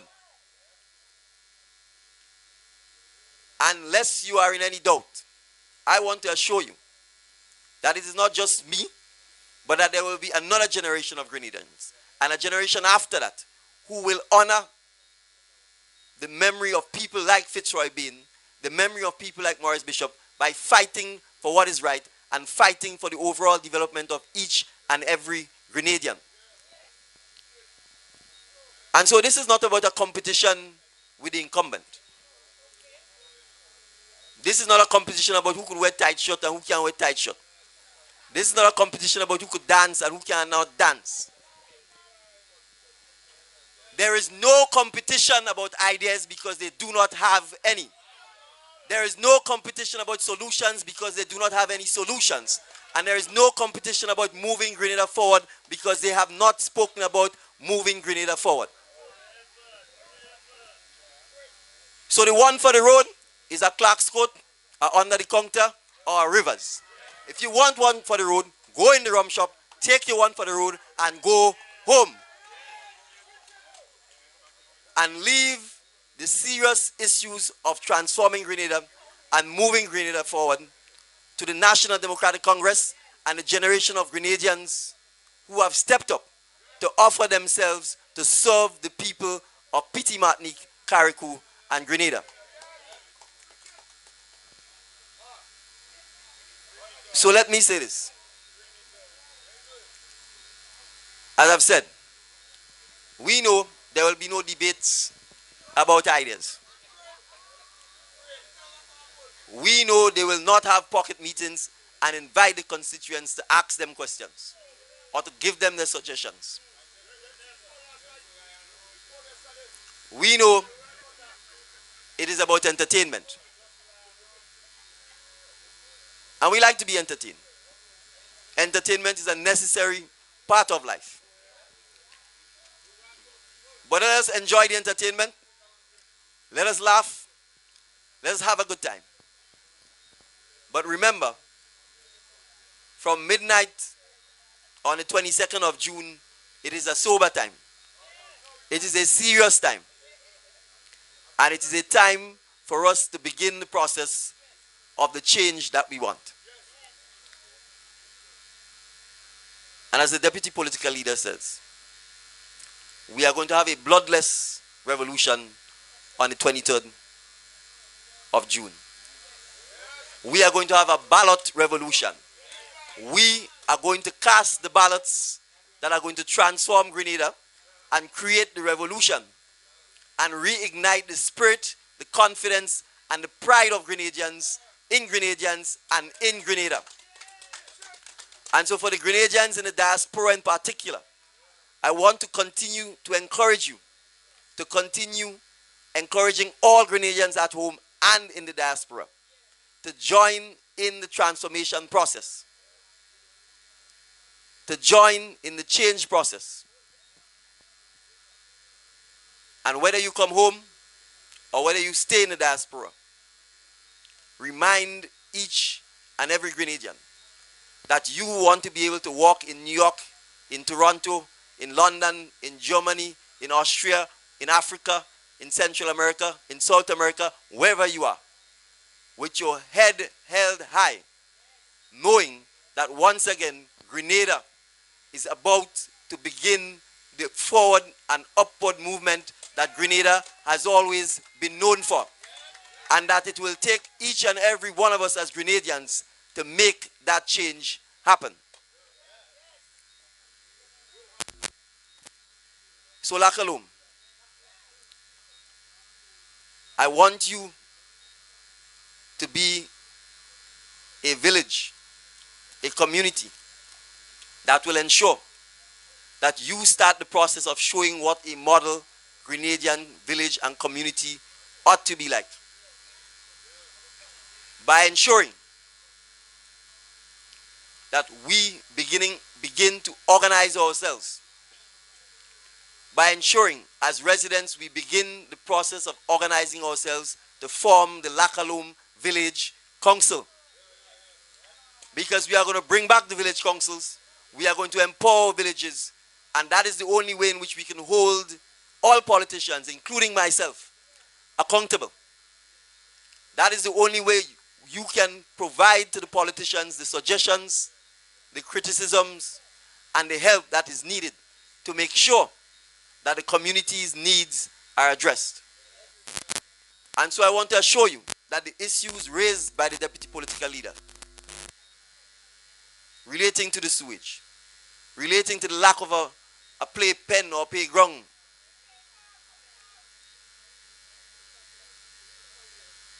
relating to the paper for your house, that those issues must be addressed. And that the only party who has shown an interest, a willingness, and a desire to address those issues is the National Democratic Congress. And as the next MP for St. David's, I assure you that my commitment to you is to ensure that 5 years after you have elected me, you will not have to worry about saying, I don't know what Deacon Mitchell looks like. I've never seen Deacon Mitchell in Calome. And you can look to my record, and based on the record, you can say that I am satisfied that we have had better representation, improved representation, and representation that puts the people of Calome first. So Calome, come the 23rd of June, make sure that it's a pencil they give you. Make sure that you see the symbol of the heart. Make sure that you see the name Deacon Mitchell. And absolutely make sure that you put the X next to the beating heart.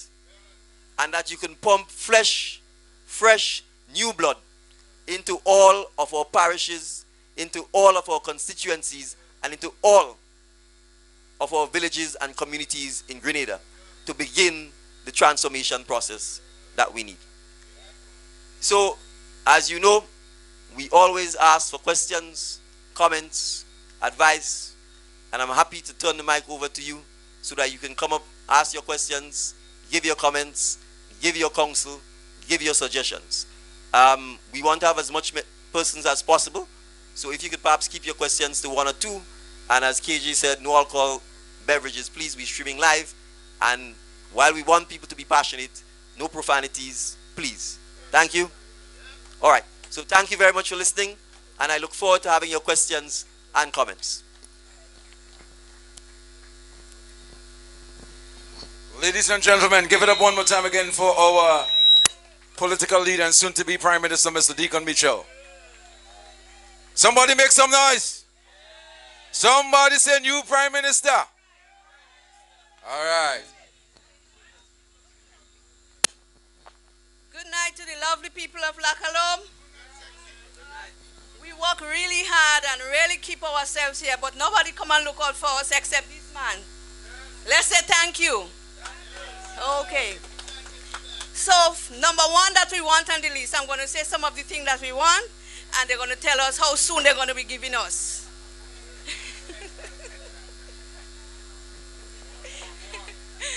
Okay.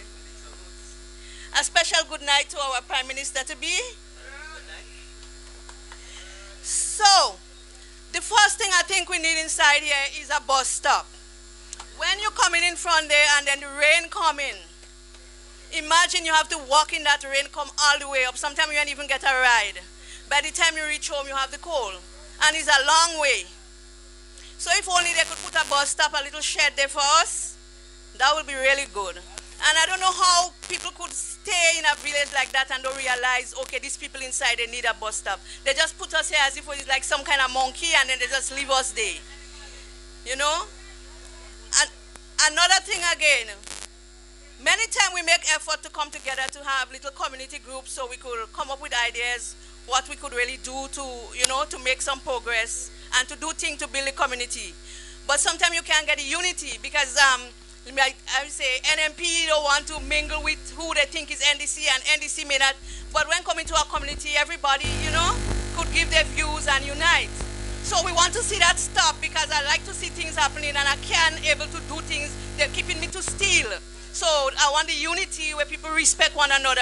If we decide, okay, we're going to have a community group, as you say, you're going to name the group. So I want us to stop about who is NMP and NDC, and let's come together and get that done so we could come up with some ideas. That's the main thing. Right. Another thing we want again is a community center. The children have nowhere where they could go and relax and do things. There are skillful people up here. If it's one thing with Calome, the people up here have mind, but they're just not getting the push and the respect. So if we have like a community center where we could do things as women and men, and then people come and show one another ideas what we could do, but we don't have a place for that. So if we have a community center, we could do things. We could have culture show, we could make concerts, we could make our own money. We don't even must depend on nobody for the money. Right. Another thing again, we don't have a playing field for the children. The children, I mean, I really thought they would have given us a playing field right where the cane is down there. Because when we went and started cleaning down there, and we thought, well, somebody would just have the feelings, you know, of love to say, okay, let's give the people up there a playing field. And just see a set of cane go down, and we just have to live between the cane. Nobody can even say, well, okay, a cane field will be going there. Let the people of the village have give their view. Nothing so. Just whatever they give us, we just have to take and just live between it. I have to stop. And so another thing is a playing field. We also want a court where the young men could go and do the basketball. There are tall, talented boys inside here, where they could do the, you know, things like that. So it's a lot of things we need. We also need back the river, where young people would go in the river and bathe, and we make basin, and you know, we can't even do that again because it's a set of pig pen and nobody ain't even looking into that. When you have to wash, sometimes you feel to go in the river and wash and have a river bath, that is taken away from the people of Calome. What is it the people of Calome do to be going through all this tribulation? Up to now, we don't even know if we have the house. I hear we have to start paying for it just now. $30-something thousand supposed to be for it. I don't know if that's true or not. So we don't know if it's true, but we would like to know what is our position we're concerning owning our little house and having the documents so we could go forward and do an extension for people who have more kids. Right? So this is just some of the things that we would like somebody to address, and we would like to know how soon people will be addressing it. Thank you.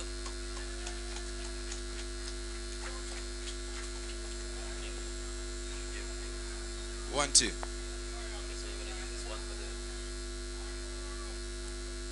All right. So thank you very much for the questions. I made some notes. So I will start with the bus stop. I know you want to know how soon you can get the bus stop. You may get the bus stop sooner than you think.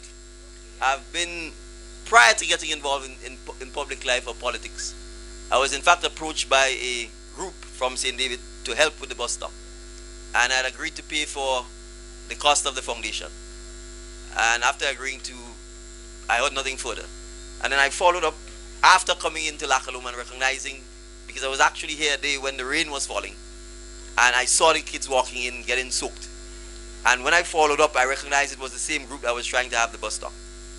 I've spoken with Mr. Williams at Westall Estate. I've spoken with the group, which is a police advisory board. My cousin Kenon, who's involved here, actually did a design for the bus stop. The only issue, so Shelter Solutions and Kenny's Trucking have agreed to contribute towards doing the bus stop. So all of the material things that are needed to build the bus stop are actually available. The only issue has been where exactly the bus stop should go. I think the foundation, they had started digging the foundation, and then the river had come down and it washed away. So Mr. Williams' view is that he doesn't think this is the appropriate place to put the bus stop, which is if you're going into St. George's on the left-hand side. He feels it should go on the right higher because he thinks there's less risk of the river washing it away. So in light of him saying that, I wanted to go back to the police advisory committee so that we can have a site visit and finally agree on where the bus stop is going. So once we have final agreement on where the bus stop is going, we have everything else in terms of the sponsorship from Kenny's Trucking, my sponsorship, Shelter Solution, and to build the bus stop.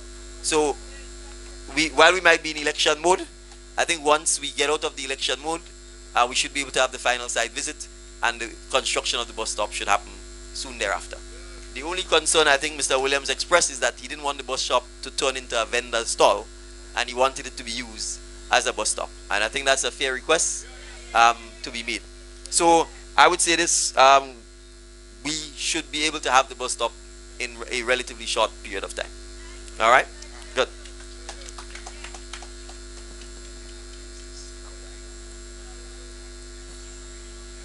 Sure. Thank you. Yeah, so next person, please come and ask your question. Hold on. There are a couple other things. Okay. Right. So I will group the basketball, the playing field, the community center. All of these reflect the fact that when we are building communities, if you are going to build, and I could probably touch a bit on our idea of what a Grenadian village is. If you're going to create what is called a housing scheme, even before you build the houses, you should identify what will be communal or common property to ensure that things like community centers, a playing field, or at least some kind of playground for kids, a place where senior citizens can walk and exercise, that all of those things are actually put into the community before you just simply go and put houses there, right? So the challenge we face is now that they've put the houses in, now all of the people have moved in, now you have children, you have senior citizens, you have no amenities, no facilities to improve the standard of living of the villages. So I can say this, I mean, I'm not in a position obviously to tell you I can build a community center in 6 months or 3 months or not, but I can certainly say to you that we are committed to ensuring that our communities actually become communities. And this issue doesn't just affect Calome. I was in Mondelez for most of the day, and you listen to the people talking about the fact that they literally have to walk all the way down. Then the kids have to take a bus up, down. You then have to walk back up. There's no preschool, no medical center. The one community center that is open, a church has taken it over for 14 years, and it's locked up during the day. So it is not just Calome. Most of the, and I don't know if the politicians don't appreciate that St. David is the fastest growing parish in Grenada. There are more and more people living in St. David than any other place. And there's more and more expansion. And so you may see a road here today and think it's one house, and then 2 years later you find 6, 7, 8, 10 houses, which means 30 or 40 more people are living in the community. And you have to provide the services to make the community better, to improve the lives of the people. So all of these things, the lack of sporting facilities, the lack of a simple things like a playpen, no community center, no access to things like libraries and so on, no access to medical care.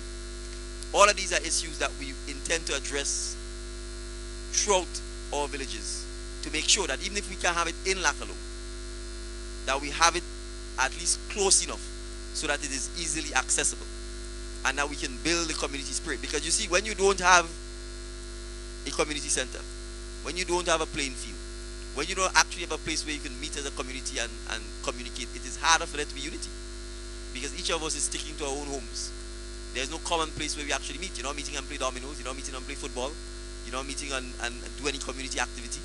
And because of that, it is easier for people to be divided along political lines, especially if the politicians themselves are pushing the divide and conquer approach. So I will assure you that we will do everything that we can to bring forward and make happen issues like the community centers, like the playing fields, like the playpen. I can't give you a definitive time now because we're obviously not in power yet. We have to assess and see what has happened, why it has not happened. But the truth is this, there has to be, and I'm giving you that commitment, that we will certainly commit to providing more of the community services and the communal spaces that we need so that all of us can have a better standard of living in Calome and in St. David's. Now, I just want to address the one question of the river. Because you see, on Sunday was World Environmental Day, or World Earth Day. And one of the things we have to do as human beings is realize, if we don't protect our environment, like our rivers, you see, for example, the sewage is flowing out. Where is it flowing? It's flowing into the river. Right? Right next to the river is the sugar cane. A product that probably will get contaminated from the sewage. So if we don't take care of our environment, then the very pleasure that we want to get from it, we will lose it. Because if the river becomes contaminated, then you can't use the river. Right? And it poisons ourselves. So those are some of the issues that we have to be able to address. You see, in Grenada, it rarely is a vacuum, anything goes. So you could have 10 houses here, and a man he said he's putting up a pig pen in the middle of the 10 houses, you have to live with the stench. Or putting up a chicken farm in the middle of the 10 houses, you have to live with the stench. And so you see, we have no zoning laws and no enforcement of any of those things. And those are some of the issues that we must address. We have to be able to say, where is residential for the most part? What are the kind of activities that can take place? And find places where we can have commercial, industrial activities almost exclusively, so that we don't get into a situation where, because there's no regulation, someone can take a residential neighborhood and regardless of what the residents say, bring a chicken farm in the middle of it, or bring a pig pen in the middle of it, and say to hell with you, and there's nothing you can do about it. So those are some of the things from a zoning point of view we have to be able to address to try and minimize some of the issues and particular things like polluting our rivers and streams and so on. So thank you for raising this.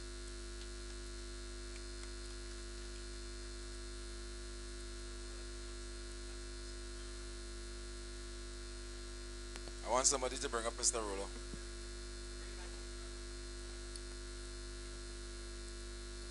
All right, Mr. Rolo.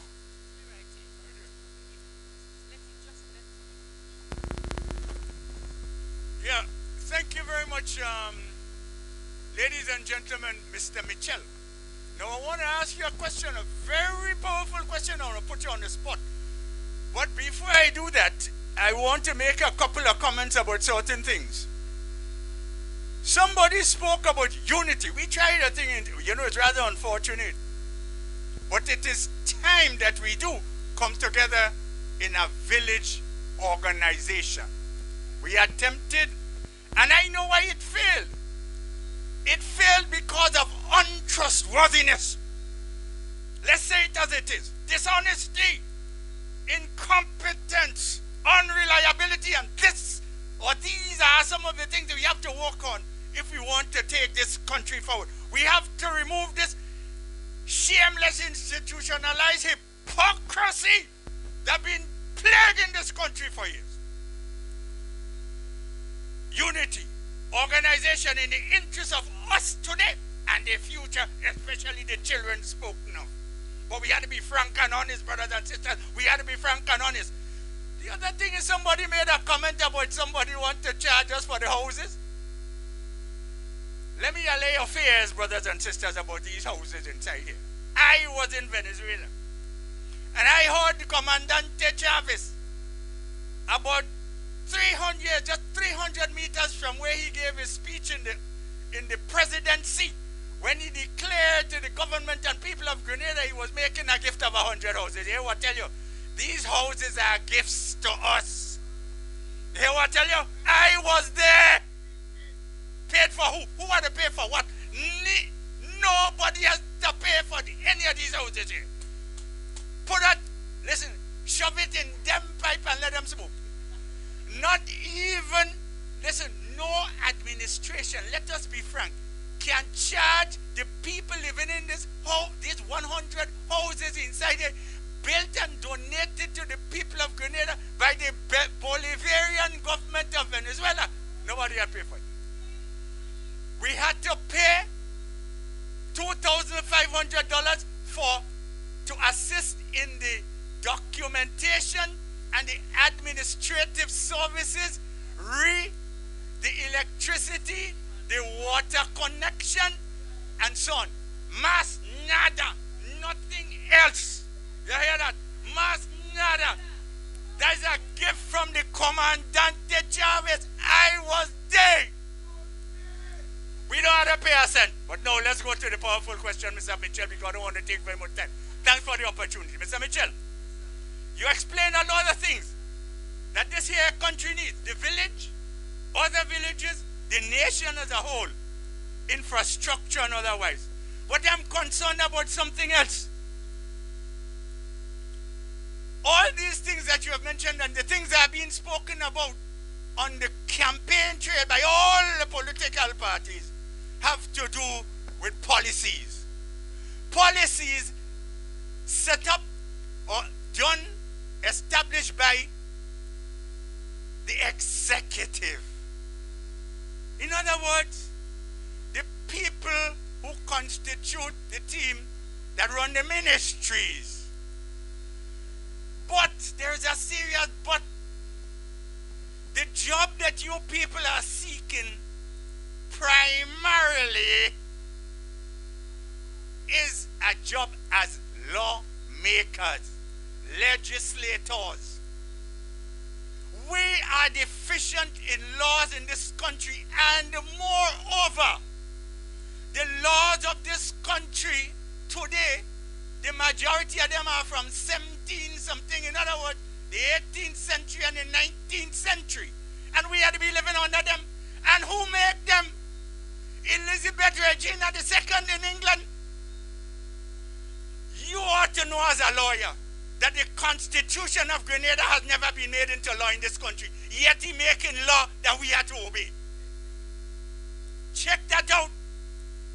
And we know today in this here country, brothers and sisters, that this organized crime syndicate that I call them, that have sequestered this country, doing what they're doing because there nobody can take them to task. Well, how can it change? It can only change by reconstituting the nation with the involvement of all the people. Because the laws that we live by have been made by lawyers in lawyers' offices in St. George's. And that has been made to rule us, not to govern with us. And unless we change that, nothing will change in Grenada regardless. My question to you, therefore, having said that, sir, what is your party's position on the Constitution? Because, you know, we do not have a Constitution Act.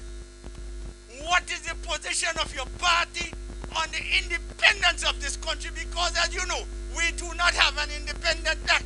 The question is there, where is the legitimacy that Grenada operates on?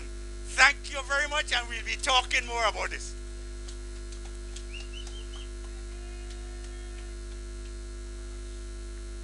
Hold on. Thank you, Citizen Rolo.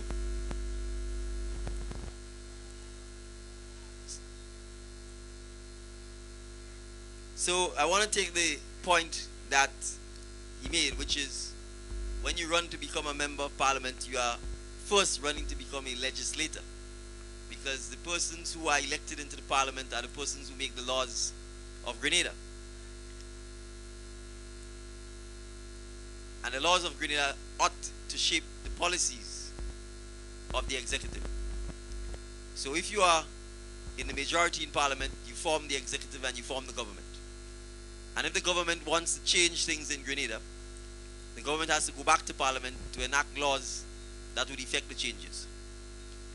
So when I talk, for example, about the fact that we will pay salaries twice a month, that's our policy. But if there's no law to back that, an employer could probably say to me, well, that's your business, I'm paying it once a month. But if I want to ensure that the employer doesn't tell me it's my business, I have to enact the law. We have to enact the law. The parliamentarians who are elected into parliament need to enact the law to make sure that the law backs the policy. And that's a simple example, but that in reality is how a country ought to be governed. Now, the assumption is going to be that your policy is shaped by your consultations, by your interaction, by your discussion with the people. So that when you say you want to do something, you're not just doing it because you plucked it out of the air, but because you discussed it, you consulted with the people, and for the most part, the people are in favor of it. And if they're in favor of it, then you can make that your policy and pass law to enact it. Now, on the more fundamental question posed by Citizen Rolo regarding the Constitution, the fact that we don't have a Constitution Act, the fact that we don't have an Independence Act, I would say constitutional legal issues. But I think what he's really getting at is the fact that the way our independence came about was not a matter that involved debate or discussion with the citizens of Grenada. It came about at a time when the then Premier and the British government took the position that Grenada should be quote-unquote made independent. But obviously you appreciate that as a result of that, all of our laws were laws that existed long before our independence, and most of them were laws passed by colonial power. And therefore a lot of our laws were meant to subjugate the inhabitants of Africans, us, our foreparents. And so when you look at our laws on our books, many of the things which are there are archaic, outdated, and need changing. So part of transforming a society is recognizing that and correcting some of the issues that needs correcting. And I'll give a good example. Flogging as a punishment. The history of flogging comes from slavery. And flogging someone for a crime is still on our books. Now, some of us might feel that to flog someone is adequate punishment for crime. But the reality is, if you examine the history of flogging, you'd realize it came out of a time where our foreparents were flogged publicly as slaves. And so we have to ask ourselves, as a citizen in 2022, for instance, is this the kind of thing that we want to encourage or embrace? Or is this the kind of thing that we should get rid of completely? And those are some of the things that we need to address in order to actually start fundamentally changing some of the terrible history that we've, and our foreparents in particular, have suffered under. So when we talk about things like having the village councils, there's a reason for that. Because it is through the village councils you can have meetings, you can have education sessions, you can have someone like Citizen Rolo come and pose the hard questions and ask ourselves, how do we transform and move our country forward? But to do so, we have to educate our people. So the discussions and the debate about the Constitution is not going to be attractive to someone if they live on $500 a day, $500 a month. Because the only issue that will be occupying their brain is, how can I survive? Where is my next meal coming from? Am I going to be able to pay my water rate or my electricity? And if that's the mode they're in, survival mode, then I can't come and have a discussion with them about Grenada's constitution or the Independence Act or why we don't have a constitutional act, because they'll say, brother man, is that going to put food in my plate? So we have to do both. We have to educate, but we also have to address the fundamental economic issues that affect us. And a lot of that is still historical, because our economy was built for several hundreds of years to extract everything we have in Grenada and send it to the United Kingdom. And so when we gained our independence, our economy was still geared towards that. We extract the cocoa, the nutmeg, the banana, and we send it. It was never focused on how can we add value and keep it here. How can we add value? And I'll give an example. I mean, it might be hard to accept, but let's take saltfish. We are importing salted fish, and we have fresh fish in Grenada. So we don't salt our own fish. We love salt fish. We have fish in abundance. But we export fresh fish or dump the fish when we can't find a market for it. And we pay significantly higher prices for somebody in China, because that's where they're coming from. All the fancy salt fish that you're getting in the supermarket, it says made in China. And we are importing salted fish at far more expensive prices than the fresh fish to cook in almost everything, from our oil lung to our calome soup to our saltfish sauce, etc. And the question is, why can't we simply just salt our own fish? If we like saltfish that badly, it's basically adding salt and preserving the fish. So where is our salt fish factory? They're doing a little salt fish in Carriacou and Petit Martinique. But where is the factory? I am sure that if you look at the import list, you would see that salt fish is one of our biggest imports in Grenada. And I want to reiterate, we have fish in abundance here.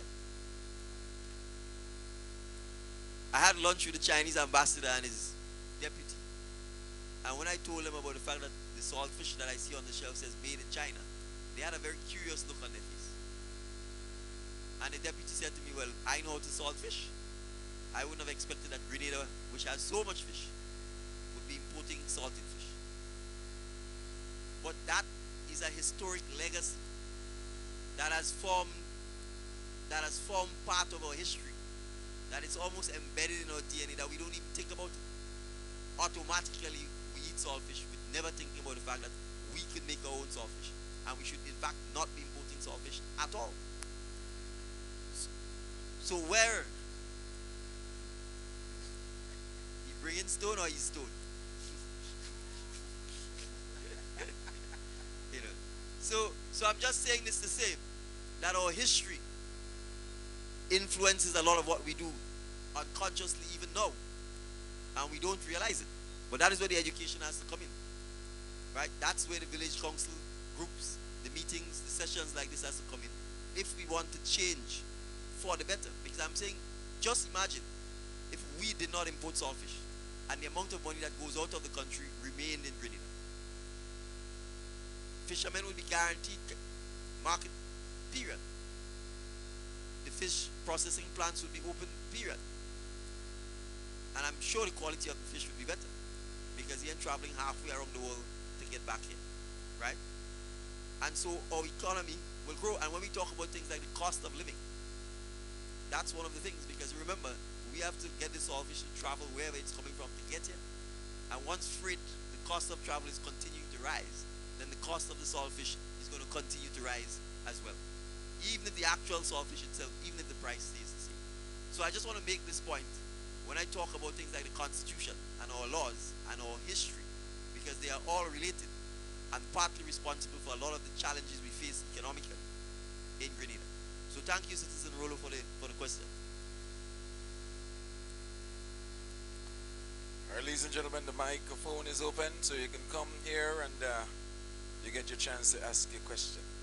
Remember again, folks, no alcohol, and of course be decent and respectable, right? Comrade leader, brother Persuader, brother Mason. I just want to have two questions, but before I ask my questions, the comrade leader may not be aware, but the only effort that was made to erect a shelter for the citizens of Calome was during the NDC time. We did have a discussion already with Mr. Williams to put a bus shelter there, but at that time, I don't know what happened. Mr. Williams had refused to give us a space. The other thing I want to mention is what Mr. Rolo said. I personally was involved in the distribution of the houses in Calome. A lot of people don't know that. And the cost of the houses that we charge people were basically to take care of the water and the electricity. This government, present government, can never charge anybody for the houses. The houses were given freely. In fact, the people from the ministry called me to give an account of monies that was given by the Venezuelan government. And I told them I was not in government at the time. I couldn't tell them where the money went and so on, because they gave monies more for Calome. They gave monies for agriculture and a whole set of things, and the government couldn't respond as to where that money go. The other thing that people should be aware of, and that's the sewer. The only time the sewer worked in Calome was during the time of NDC. No effort was paid on the sewer by the present government. None whatsoever. And I'm telling people that because I was totally involved during the NDC time when the houses were given out and the sewer was working. Since then, the sewer never worked. And it's simple. It's a very simple thing that is happening. On the stretch up there, it's blocked. Once up there is released, we don't have all the problems that we have in there. And I can tell people that myself, Mr.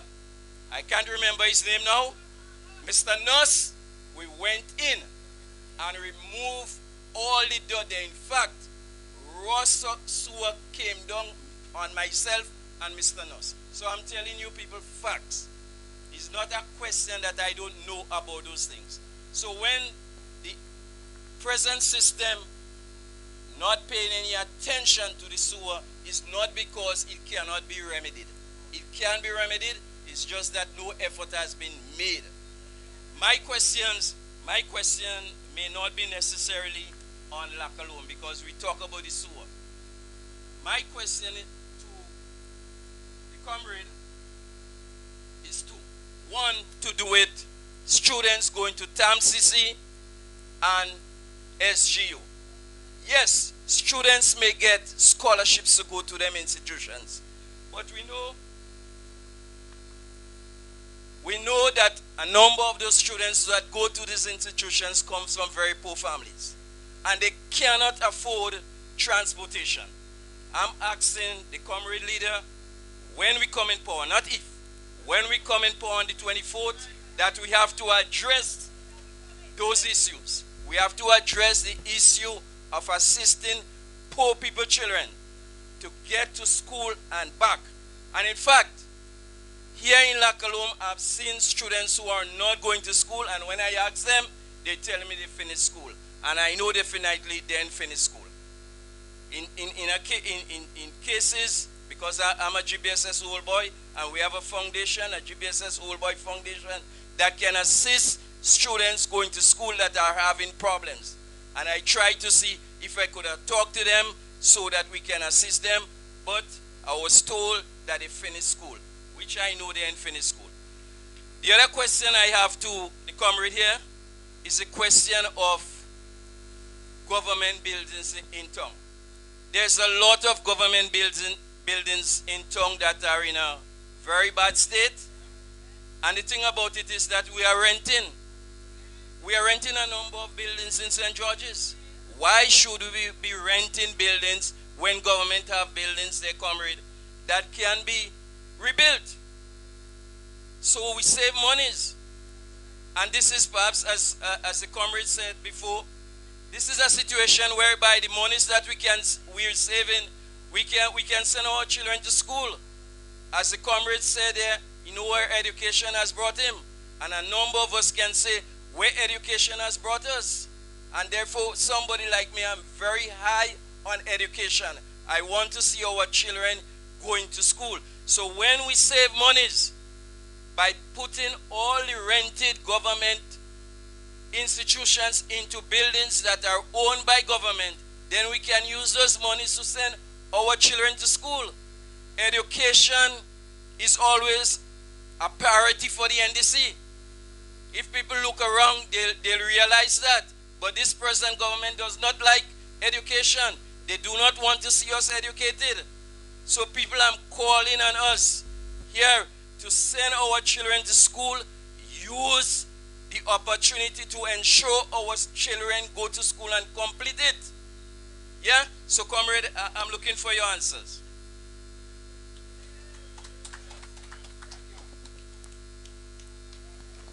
Thank you very much for the questions. I'm going to start with the education bit first. I am aware of the significant cost of transportation, not just for TAMCC or SGU, but even places like NULO and even getting to secondary school.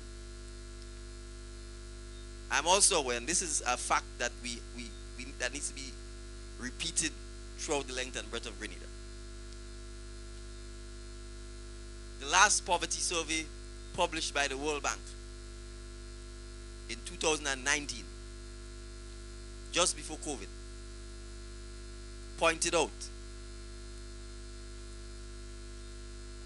two things. The poorest group of people in Grenada are people who are aged between 16 years old and 25 years old. The poorest group of people in Grenada are people between 16 years and 25 years old. And it also pointed out that only 1% of poor people in Grenada have access to tertiary level education. Only 1%. And there is a clear, direct line between poverty and lack of education.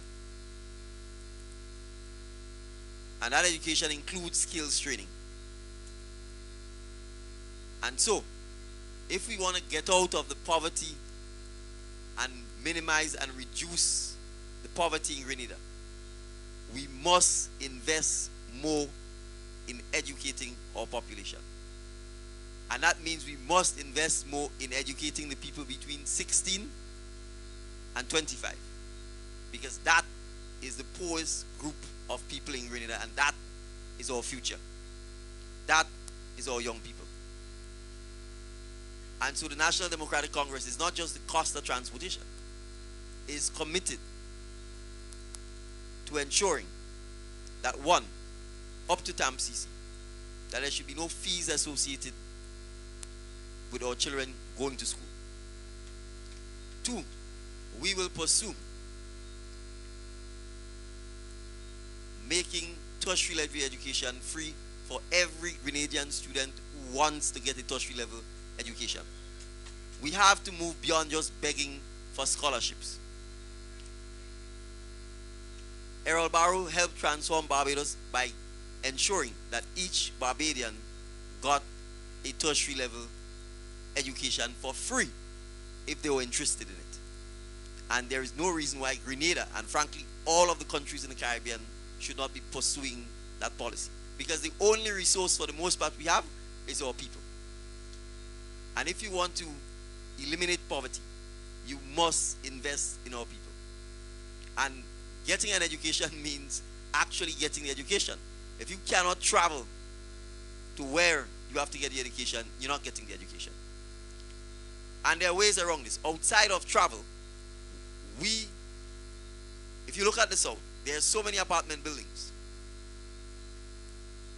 There's so much construction going on to address student housing. At some point in time, there will be a glut in the market, if it has not already happened. And we have to find creative ways to address the transportation costs. And for a lot of the students who travel back and forth, you may very well have to, as a government, in conjunction with their parents, in conjunction with anybody else who's prepared to sponsor and help, find apartment buildings so that the students can live in them without having to incur the cost of traveling back and forth. Because certainly if you go into St. George's University and you live within the areas of the bus route, you don't have to pay a bus to get there. But if you live in St. Patrick's and you have to travel from St. Patrick's down every time, you can't afford the cost of transportation. If you're in St. Andrew, you can't afford the cost of transportation. Even if you're in St. David, you may not be able to afford the cost of transportation. So that is something that we certainly have to look into in terms of solving that problem creatively. But the National Democratic Congress is committed to ensuring that we spend far more of our budget on giving our young people, particularly those between 16 and 25, the opportunity to educate themselves, not just academically, but with skills training in particular. And that is why we've been talking about reopening the skills training centers, building new skills training centers. That is what we've been talking about, information and digital technology and coding and programming, to give our students and our young people the opportunity not just to go and look for a job, but to become the employers themselves by becoming self-employed, by starting small businesses, and by helping to encourage other persons to do so and to hire other persons in the businesses to solve the unemployment challenge that we have in Grenada. Second, it is not just St. George's. If you go through the length and breadth of all of the towns, St. Patrick, Guave, Grenville, the government is renting buildings all over the place. And oftentimes the people they are renting them from are the FFF. So it is contributing to wastage of government resources. It makes everything far more inefficient because you have to run here, there, and everywhere to get government services. It is contributing to our tongues looking old and dilapidated. You go to St. George's, the library is closed. It's been closed for over a decade. The old Parliament building and courtyard has not been rebuilt. It is closed, right? We can go on and on about all of the government buildings in town that are actually broken down, falling apart. Trees are growing through them. The fire hazards, the health hazards, and the government is spending millions of dollars each year all over the place, renting here, then jumping and oftentimes they are renting facilities that are not adequate for the government needs. And the courthouses is a perfect example. The government has rented buildings for courthouses for the last 18 years all over the place. From Hubbard's building to Lime building to Peter's building, it just goes on and on and on. And they're in the stadium, sometimes they're in the trade center, right? Clico building, all over the place. Millions of dollars. And you do not have an adequate court complex. And worse yet, and this is an example of how we don't learn from our ancestors. The old Parliament building in Tongue functioned as a court and it functioned as Parliament building. The High Court was downstairs, Parliament building was upstairs. And you had the same Senate and you had the same House of Representatives. They refused to rebuild it. It is still lying in ruins after Hurricane Ivan.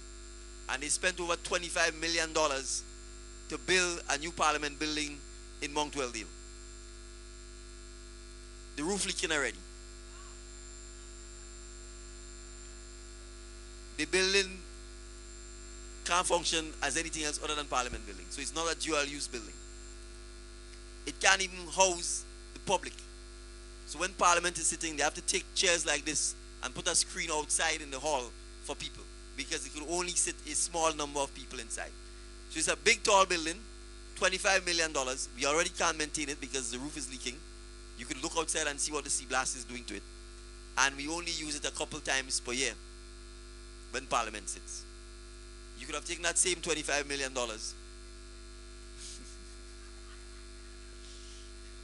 You could have taken that same $25 million and built a building that is multi-purpose. A building that would have given you the same House of Parliament as you once had and giving you a full-fledged court complex. So the reality is those are things we will address, because we have a plan to revitalize all of our towns. And the best place to start is with all of the government buildings that have fallen apart, that are laying in ruins, so that in fact we can build back our heritage, preserve the city, make it look like a city, and enhance the overall image of St. George's, while at the same time ensuring that the government has buildings to operate in. So thank you for the question. All right, ladies and gentlemen, so thank you so very much, our political leader. I think we have the last question here from my brother, so follow me a little bit.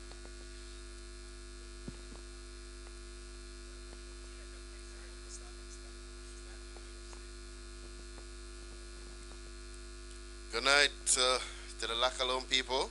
Good night. And good night to my and our Prime Minister. Good night to you. Thank you. It's just going to be official on June 23rd, but he is our Prime Minister. Yes. I'm not here really to ask a question, but I am here to make a request in advocating for persons with disability. As persons may have known that I am totally blind. My name is Jamal Philip. I am a teacher by profession. I work under the Ministry of Education attached to the Resource Center for the Blind. And so I am asking my dear Prime Minister here, that when he gets into office, that his government will take up the mantle and making a big space on his agenda for persons with disability. Right? Imagine not many people know that I, as a blind person, totally blind, working under the public service. Not many people knows that. A lot of people just know Jamal is a teacher. And some people probably thinking, well, who knows? Some other institution are paying me. But I am pretty much sure that I am the only totally blind person working under the public service. And I find that is something to be recognized. Right? We have the Grenada National Council of the Disabled, the Resource Center for the Blind, and they are all affiliated with the government. And the support really and truly could be greater. And I feel the spirit that when we get our new Prime Minister official, that our dreams will be out in the reality sense. Right? I am a person, a lot of people know me. I'm full of talents. I fix and repair computers. Right? I do music. There's a lot of things that I would love to contribute. And this is my first time getting an opportunity to speak to a government that is brand new and ready to deliver to us. So I'm taking that opportunity and I'm making sure that of the 23rd of June is going to be realistic and valid. Thank you. Thank you very much, Jamal. It's an absolute pleasure to meet you. Don't go, hold on. Let me just shake your hand. Thank you. Blessings. Appreciate it. So this is what I'm talking about. This is the talent of Grenada. And oftentimes, when people face challenges, difficulties, you see they rise above and beyond and excel. So should Jamal have been told that because he's visually impaired, he shouldn't be a teacher? Should he have been told that? Should someone have told him because he's visually impaired, wanting to be a teacher would be a pie in the sky dream? That is what we're talking about. We need to inspire and take inspiration from someone like Jamal. Right? And so Jamal, I just want to thank you for coming forward and for speaking. And while I'm at it, you know, I also met a young lady today again. In fact, not so long ago. She was the last house I visited in Mondelez, who's also physically challenged. Right? And that is one of the issues that she also raised, about the fact that the other citizens of Grenada, the physically or mentally challenged, are oftentimes completely ignored, cast aside. Right? And it's oftentimes just their parents or their immediate family who are left to fend for them. And so I just want to let her know that she inspired me a lot today, and Jamal has done the same, and that the National Democratic Congress will ensure that we do everything within our power to ensure that they are treated with respect and dignity, just like the rest of all the citizens of Petit Martin, Carriacou, and Grenada. So thank you. All right. Well, ladies and gentlemen, it's been a pleasure. It's been a pleasure having our political leader outlining his plans, his transformational plans for you, the people here of Calome. Ladies and gentlemen, give yourself a round of applause.